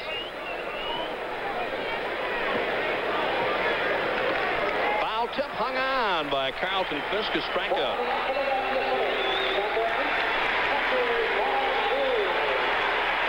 Bob Boone approaches. Don't forget, on ABC this Saturday, Olympic coverage begins at 2:30 Eastern Time, the opening ceremonies. Then on ABC's Wide World of Sports, the Foreman-Frazier fight, 5 o'clock Eastern Pacific, 4 o'clock Central. And then at 8:30 Saturday night, highlights of the opening ceremonies and a preview of the Olympics. That's this Saturday on ABC. In the air, playable. Mark Belanger, the shortstop, in short center field, puts it away, and the side's retired. The Nationals get nothing in the 6th. At the end of 6 full innings of play, National League 4, American League 1. Thank you, Bob. Freddie Lynn to lead off here in the 7th. The American League trailing 4-1. Lynn homered to right field off Seaver in the 4th inning. Lynn followed by Belanger and a pinch hitter for Tion. Al Oliver has moved over to left field. Cedeno in center, and Griffey comes into the ball game to play right field for the National League. The infield has Perez at first, then 3 Philadelphia Phillies. Cash at second, Boa at short, Schmidt at third, and Boone behind the plate with the count of Montefusco on the mound. Outside for a ball. Rick Rhoden of the National League warming up from the Dodgers. Young gentleman from Long Branch, New Jersey. And that's it for Freddie Lynn. So Lynn fans, and that'll bring up Mark Belanger. You know, I was interested, Bob. I don't know if it was just my feeling, but here's Mark Belanger playing in his 13th year in the major leagues, and I was surprised suddenly to find out that this is Belanger's first All-Star game after 13 years. I'll tell you, he's one of the fine fielding shortstops in the American League. He's done an outstanding job for the Baltimore Orioles. He keys that fine infield over there. Brooks Robinson really hasn't played that much now, and this guy, I guess, is really the kingpin over there. There you see it. If I may say so, the #1 sports network in the world. The 1-1 to Belanger is outside for a ball. 4-1, the American League trails. Foster, the big guy so far. Who let that guy in? Our colleague. Foster, the big guy so far, with the 2-run homer and the RBI ground out. Popped up, Cash going back, and in comes Griffey. Griffey calls, and there's 2 down. Now let's go into the dugout, and we have Bob Prince along with Steve Garvey. Well, Steve, my friend, you got yourself a big triple. That must have made your wife Cindy pretty happy. Oh, I think so, Bob. I think that'll be for the new baby, and I'm looking forward to getting on tomorrow morning and let things take their course in the next week. But it's been great playing here and helping the National League. Well, I'll tell you one thing, Steve. You play this game hard, and I had to sort of laugh a little bit. Your friend Rusty Staub went down on the ball that you sliced by him for a triple. Well, that's the way I was playing it. You got to check the conditions, who's out there, the pitch, and then we go from there. Steve, let's go back upstairs. Okay. All right, thank you, Bob and Steve. Garvey, by the way, as we pointed out now, with 2 singles, a double, a triple, and a home run in 3 All-Star games. This is Butch Weiniger, the youngest player ever to participate in the history of the All-Star game. He turned 20 in March. An interesting young man, a switch hitter. Harold Delano Butch Weiniger. Delano? There you see manager Sparky Anderson talking to John McNamara. Sandwiched between, on the other side, is Danny Ozark. A lot of brains down there, I'll tell you that. Oh, they got things going now. Boy, Gene Mauch really likes this guy. Gene Mauch, of course, the manager of the Minnesota Twins. He likes Butch Weiniger. #2 draft choice for the Twins. And I'll tell you, he has to be considered in the Rookie of the Year running, along with Fidrich, I guess Thompson, the first baseman, and Willie Randolph. This guy has really done an outstanding job. You know, when you take a rookie especially a catcher, and stick him behind the plate. And got a young pitching staff at Minnesota. Take a young catcher and a young staff to try to work things out together. Low ball 3, 3-2 to Weiniger. Another natural right-handed hitter, and his father very instrumental in making him a switch hitter. 3-2 to Weiniger.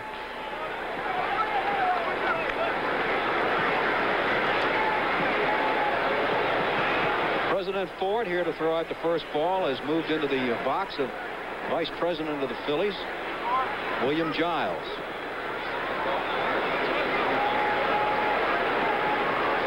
To Weiniger.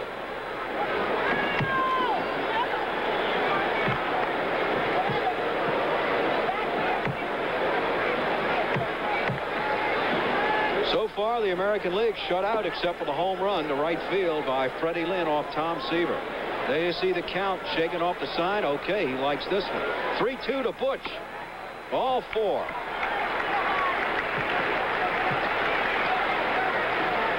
You know, here's a kid. We spoke to him before the game. He said, look, I didn't even know if I was going to be on the ball club. Then he said, when I made it to the ball club, I didn't know if I was going to stick around.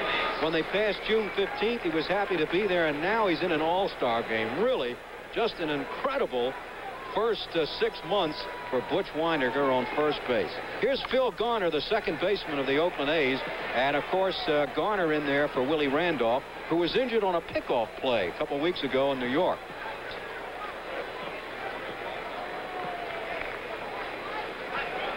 The count has just thrown that ball 87 miles an hour. He's a little below Seaver. Seaver was heating up around 96. The one-strike pitch to Garner, out of play.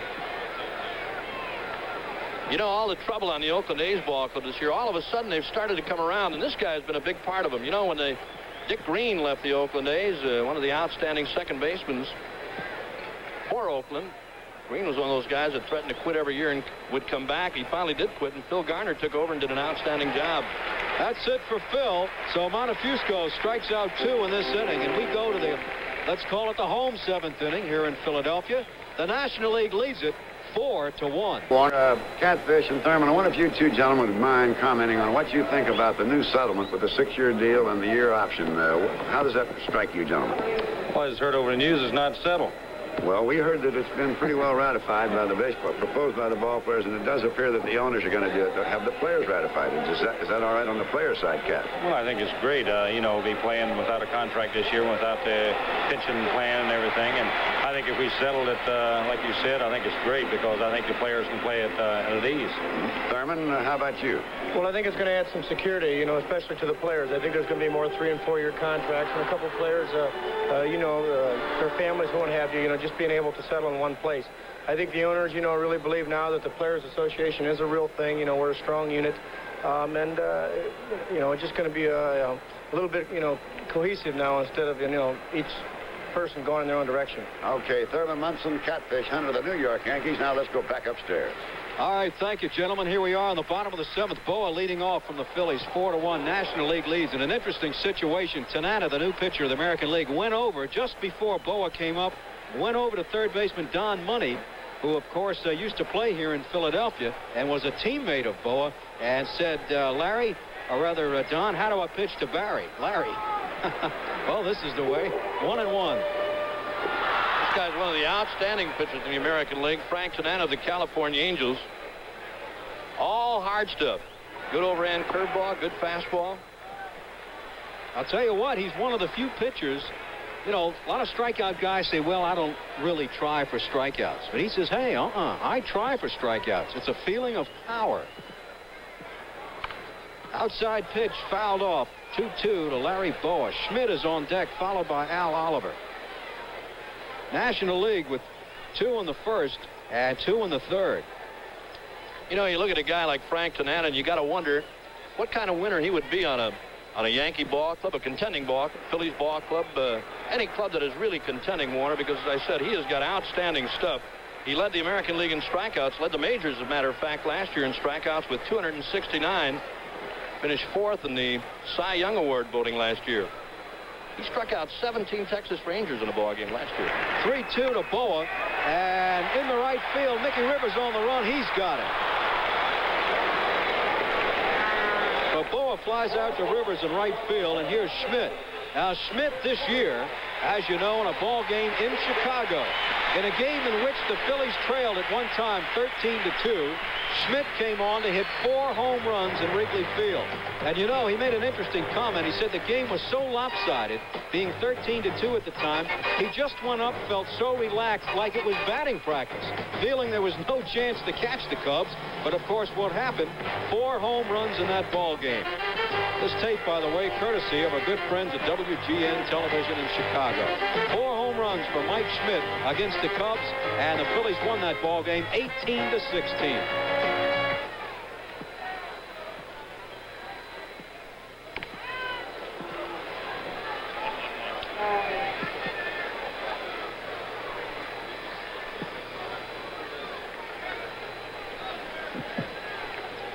One to Schmidt. Patek at short. The throw to Carew and the 2 down. 6-3 if you're scoring, and here's Al Oliver. Hey, you're looking at Freddie Patek, 5'4" shortstop from the Kansas City Royals. You know, size means nothing when you're talking about this guy. He has got to be one of the strongest throwing arms of any shortstop that I have ever seen.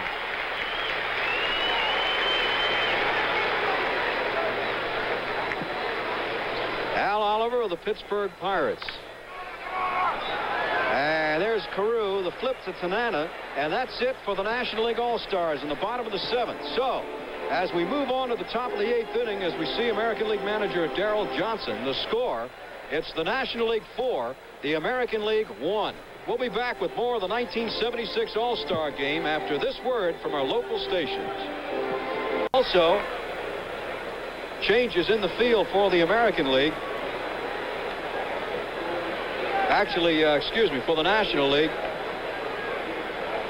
At shortstop, Russell goes in at shortstop. Now that means, excluding the pitchers, the only National League players who have not been in this ball game, and here we are in the 8th inning, Swisher, Bake McBride, and Ron Cey. Otherwise, Sparky Anderson has used everyone, excluding the pitchers. Rivers will lead off for the American League. In fact, for Darrell Johnson, excluding the pitchers except for Chris Chambliss and Amos Otis, everyone has played.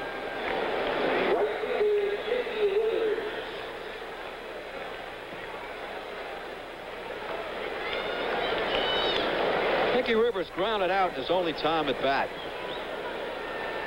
Watch Rivers if he does it this time. After a pitch, many times will flip his bat like a baton twirler. Excellent bat control. Sometimes when he starts to go halfway around or fouls a pitch back, you'll see it. Carlton Fisk in the American League dugout. Tanana sitting next to him. Belanger and Freddie Lynn. Roden, an interesting story. Here's a 23-year-old young man. He had osteomyelitis as a youngster. Wore a brace on his right leg when he was 9 years old. Wore it for 3 years. And it was caused by an accident. He stepped on a pair of rusty scissors and later had to have an operation on the opposite leg so both legs would be even. And here he is in the major leagues, Rick Roden. There you see Woody Fryman warming up in the National League bullpen. Used to play, of course, here in Philadelphia.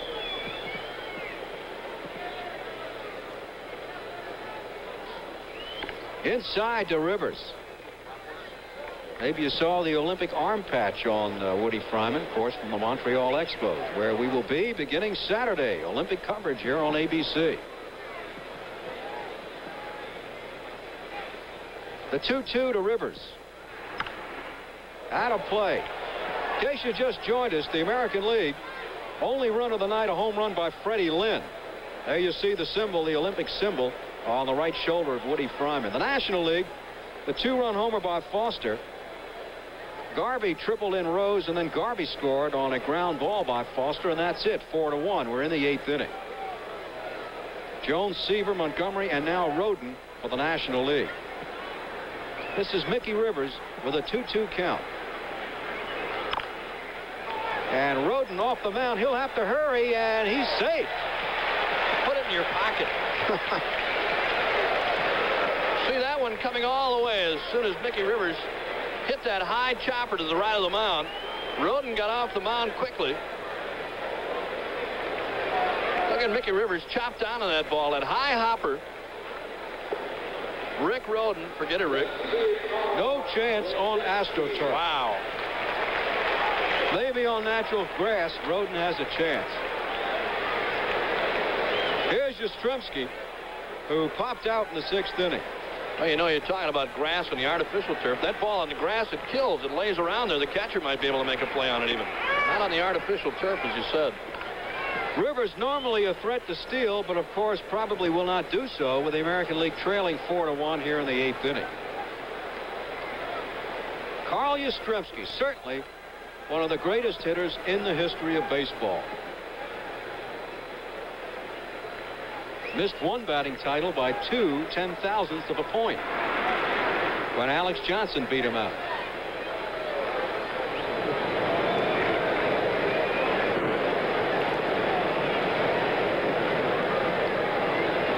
The one-strike pitch to Yaz outside. Carew is on deck, followed by Brett, unless, of course, Harold Johnson makes some substitutions. He has Chambliss and Otis, who have not played, excluding the pitchers. There you see Carew.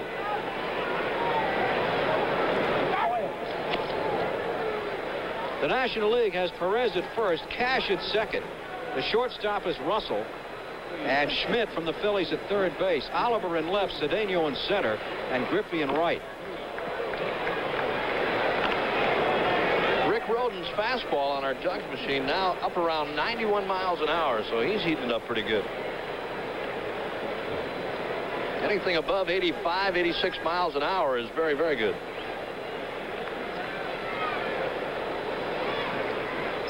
And Yastrzemski could be two. Russell to Perez. Double play. And Rivers took out Russell, but Russell made the double play anyway. Really an excellent play by Russell, as you'll see Rivers really knock him over. Now look at Russell. Here's Rivers. And Russell is hit actually before the throw, but still gets it off for the double play. I want to tell you, I believe he misjudged the speed of Mickey Rivers that time, Warner, because he had the throw in plenty of time as he comes across the bag, but Rivers is right there and almost really ripped him apart. 2 down, and here's Carew. Carew 0 for 2 tonight. Grounded into a double play in the 1st inning and grounded out in the 3rd. He walked in the 6th.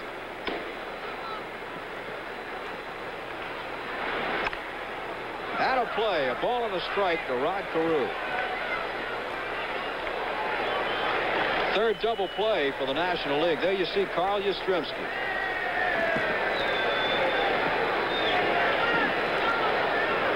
Philadelphia fans, boy, I'll tell you, they've had something to cheer about all season. 1-1 to Carew. That'll be out of play. You know, you talk about great hitters. Certainly, Carew's got to go down along with Yastrzemski. You realize there's 8 batting titles, batting back-to-back, Yastrzemski and Carew. You know, a lot of people have said about Rod Carew, Warner, that if he wanted to change his hitting style a little bit, he could be a 35 home run a year hitter. High to Carew. Don Money is on deck. 2 outs here in the 8th. The National League going for their 13th in their last 14 All-Star games and 5 in a row. The 2-2 to Carew is high for a ball. National League in complete charge so far. Rose led off the ball game with a base hit. Garvey followed with a triple, and the National League has never trailed. The 3-2 to Carew. Left center field. Oliver back. That's it. So the American League, no runs, 1 hit, no errors, nobody left. We go to the bottom of the 8th inning. 1 more chance for the American League. All right, Cash has just singled to left field. And here's Tony Perez. It's 4-1. National League leading, bottom of the 8th inning. I'd like to see Hubert Humphrey join us maybe next week for maybe do a guest announcing job here. Sure, I'd like to see him leg out a triple. That'd be great. There's no game. We'll be back, of course, on August the 2nd, following the extensive Olympic coverage from Montreal. Cash at first base, Carew holding. This is Tony Perez, the all-time Cincinnati RBI leader. And, of course, the Philadelphia fans would like nothing more than to see Mr. Cash attempt a stolen base. Frank Tanana working for the American League. There you see Cash. Tanana followed Fidrich, Hunter, and Louis Tiant. The 1-ball pitch to Tony Perez. In case you joined us, Fidrich stands to be the losing pitcher at this moment. He went 2 innings and really was not as effective as we had seen him before, allowing 4 hits, including the 2-run homer to Foster, a triple to Garvey, a single to Rose. Hunter gave up the 2-run homer to Foster. So the 2 runs on 4 hits charged to Fidrich. Hunter went 2 innings, 2 hits, 2 runs. Tiant, the most effective pitcher so far for the American League, 2 innings, 1 hit, no runs. Forsch warming up in the National League bullpen. Fingers in the American League bullpen. Low, a ball to Tony Perez. 2 balls and a strike. Once again, everyone has played for the American League, excluding the pitchers, except for Chambliss and Otis. For the National League, everyone has played, excluding the pitchers, except for Swisher, Say, and McBride. 2-ball strike pitch to Tony Perez. And that'll be ball 3, throw down the first.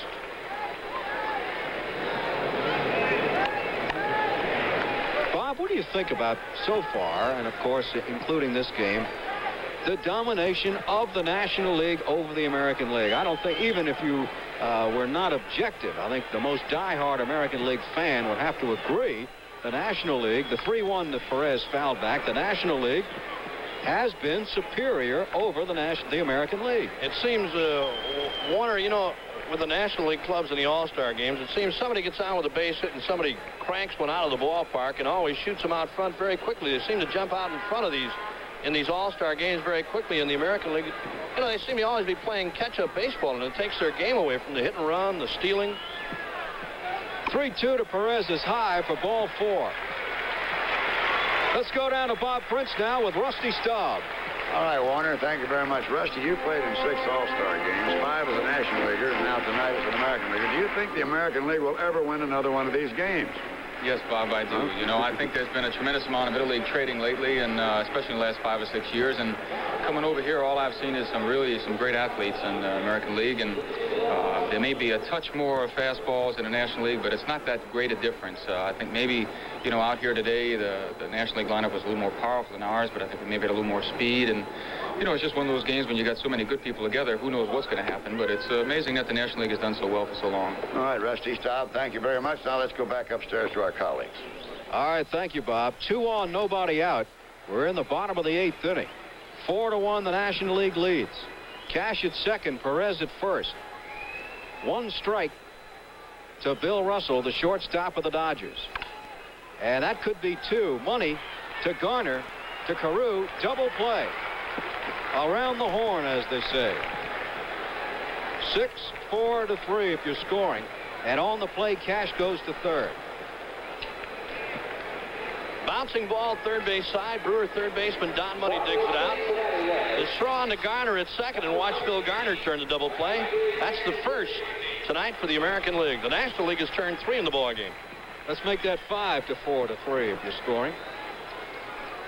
Here's Griffey of the Cincinnati Reds, one of the 7 Reds playing tonight. 7 Reds and 5 Phillies. 12 of the 28 players either a Red or a Philly, and not 1 pitcher.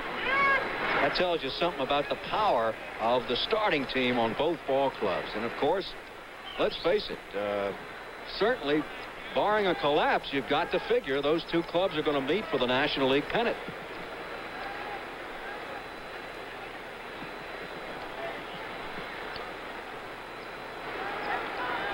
Four to 1, National League leading, trying to make it 5 in a row and 13 of the last 14. The pitch to Griffey. Tries to punch it into left field, and it's foul out of play. And, of course, you'll see the playoffs right here on ABC, the American and National League playoffs. And I guess we got to take it a step further. Barring a collapse by the Yankees or Kansas City, that's your American League playoff. All 4 clubs really in strong positions at this point. The 2-strike pitch is outside to Griffey. Looking in now on Carlton Fisk. Frank Tanana made Griffey look awful bad on a breaking pitch, the pitch before that last one. Let's see if Carlton Fisk comes back with a left-hander.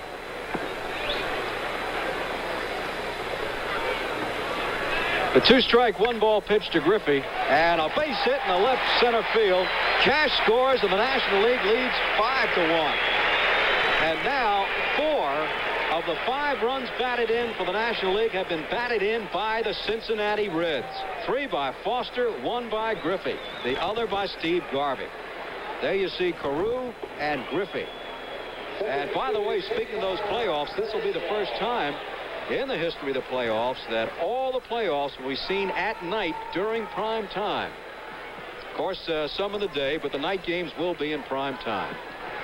5-1, National League leading. Here's Cesar Cedeno. Tanana to the stretch. Griffey at first, 2 outs inside.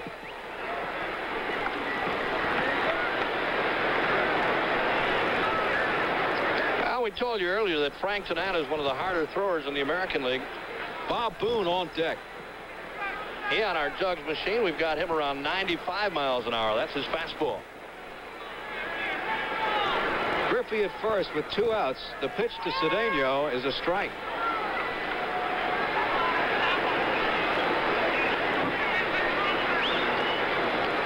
Gum-chewing Frank Tanana. More players getting away from the tobacco and more gum chewers now. What did you chew, Bob? I chew tobacco, but there's less players getting sick now, too, Warner.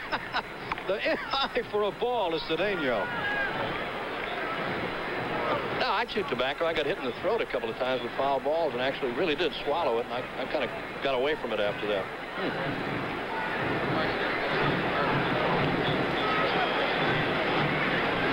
Bottom of the 8th, 5-1 National League. The 2-ball, 1-strike pitch to Cesar Cedeno. Griffey at first.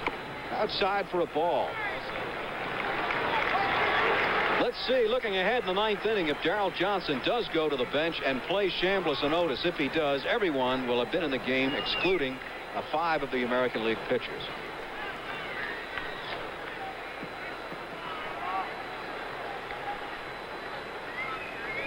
National League, to take it a step farther even, they have won 23 of the last 29 All-Star games, just completely dominating the All-Star Classic. And it didn't start out that way. American League won 12 of the first 16.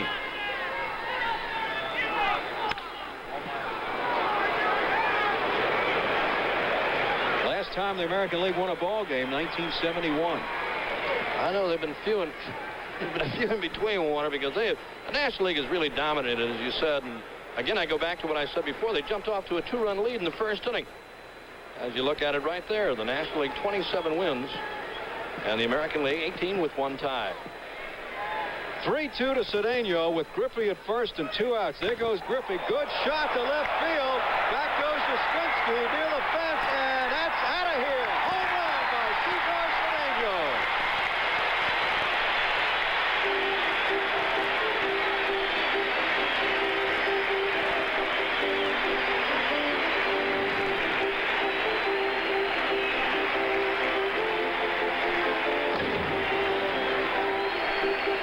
Cesar Cedeno with a 2-run homer breaks it wide open. A 3-2 Frank Tanana fastball, and Cedeno got it all. You'll see Yastrzemski go back to the wall. No chance for this one. It's now 7-1 National League over the American League, and again the home run ball has really hurt him.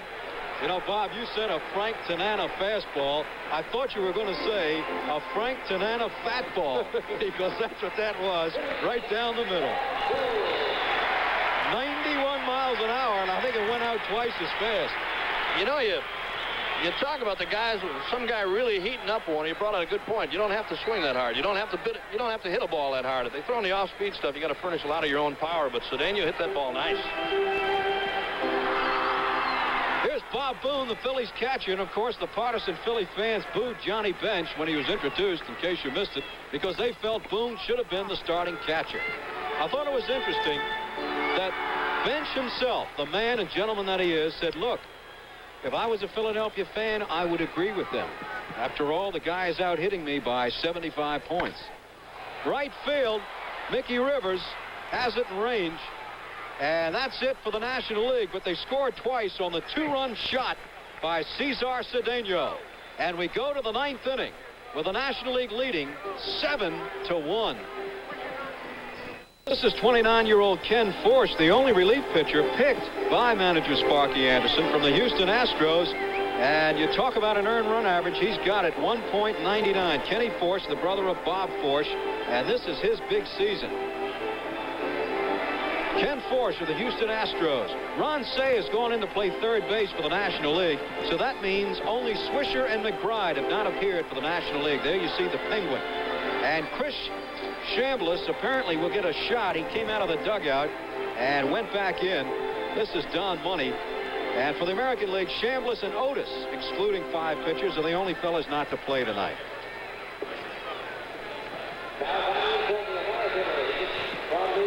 Well, you see this guy every day, Bob. Yeah, he's having a fine year for the Brewers.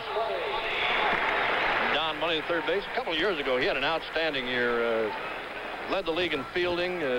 Just did everything. He's a fine fielding third baseman. Popped him up. Easy play for second baseman Dave Cash. 1 out in the 9th inning. Let's go down to the dugout and Bob Prince.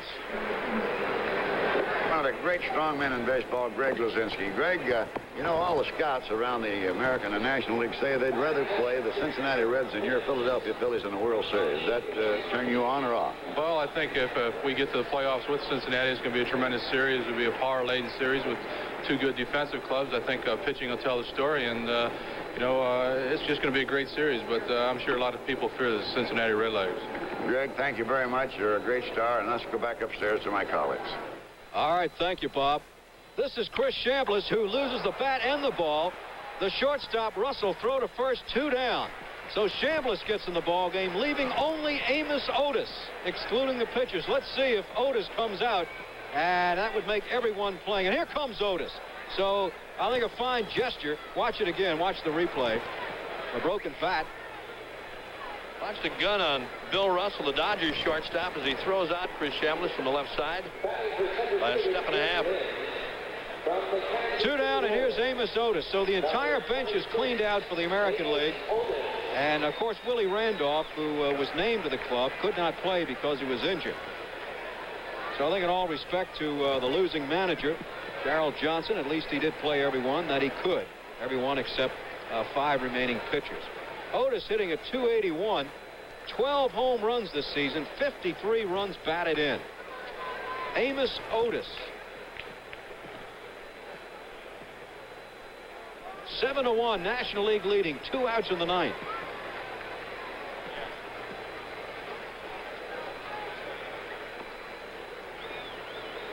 Otis, of course, came up with the Mets, was a third baseman. Then they traded him to Kansas City in the Joe Foy deal. And here now in his 7th year, lifetime batting average .281. Remember, he lost 20 pounds last year, had tonsillitis. Sparky Anderson taking a puff, celebrating his victory. Red Auerbach used to do it. That's right. He lit it up when it was ready to win it.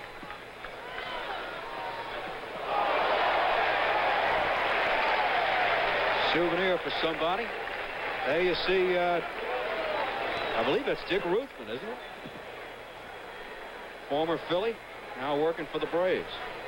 And the pitch to Otis strikes him out. The ball game is over. The National League wins again. Let's go to Bob Prince. All right. Thank you very much, Warner. Here I am with Sparky Anderson. Sparky, in your mind, does this prove that the National League is superior to the American League? If I answer that, Bob, I get killed. It's just great to win, and really, the National League is a great, great league. I'll say that. And I don't know of another league in baseball that's better. All right. Sparky Anderson, the winning manager of the world champion Cincinnati Reds. Let's go back upstairs to my colleagues. All right, the final scores. The National League wins at 7-1. We'll be back after this message and a word from our local stations. For Bob Prince and the most valuable player of the 47th All-Star Game. Thank you very much, Warner Wolf. And Monty Irvin, a great Hall of Famer in his own right, representing the Commissioner of Baseball for this very valued award. George, because you're having a great season and because you played so well, I want to present to you the Commissioner's Award presented year after year by the Gillette Safety Razor Company. Our congratulations to you.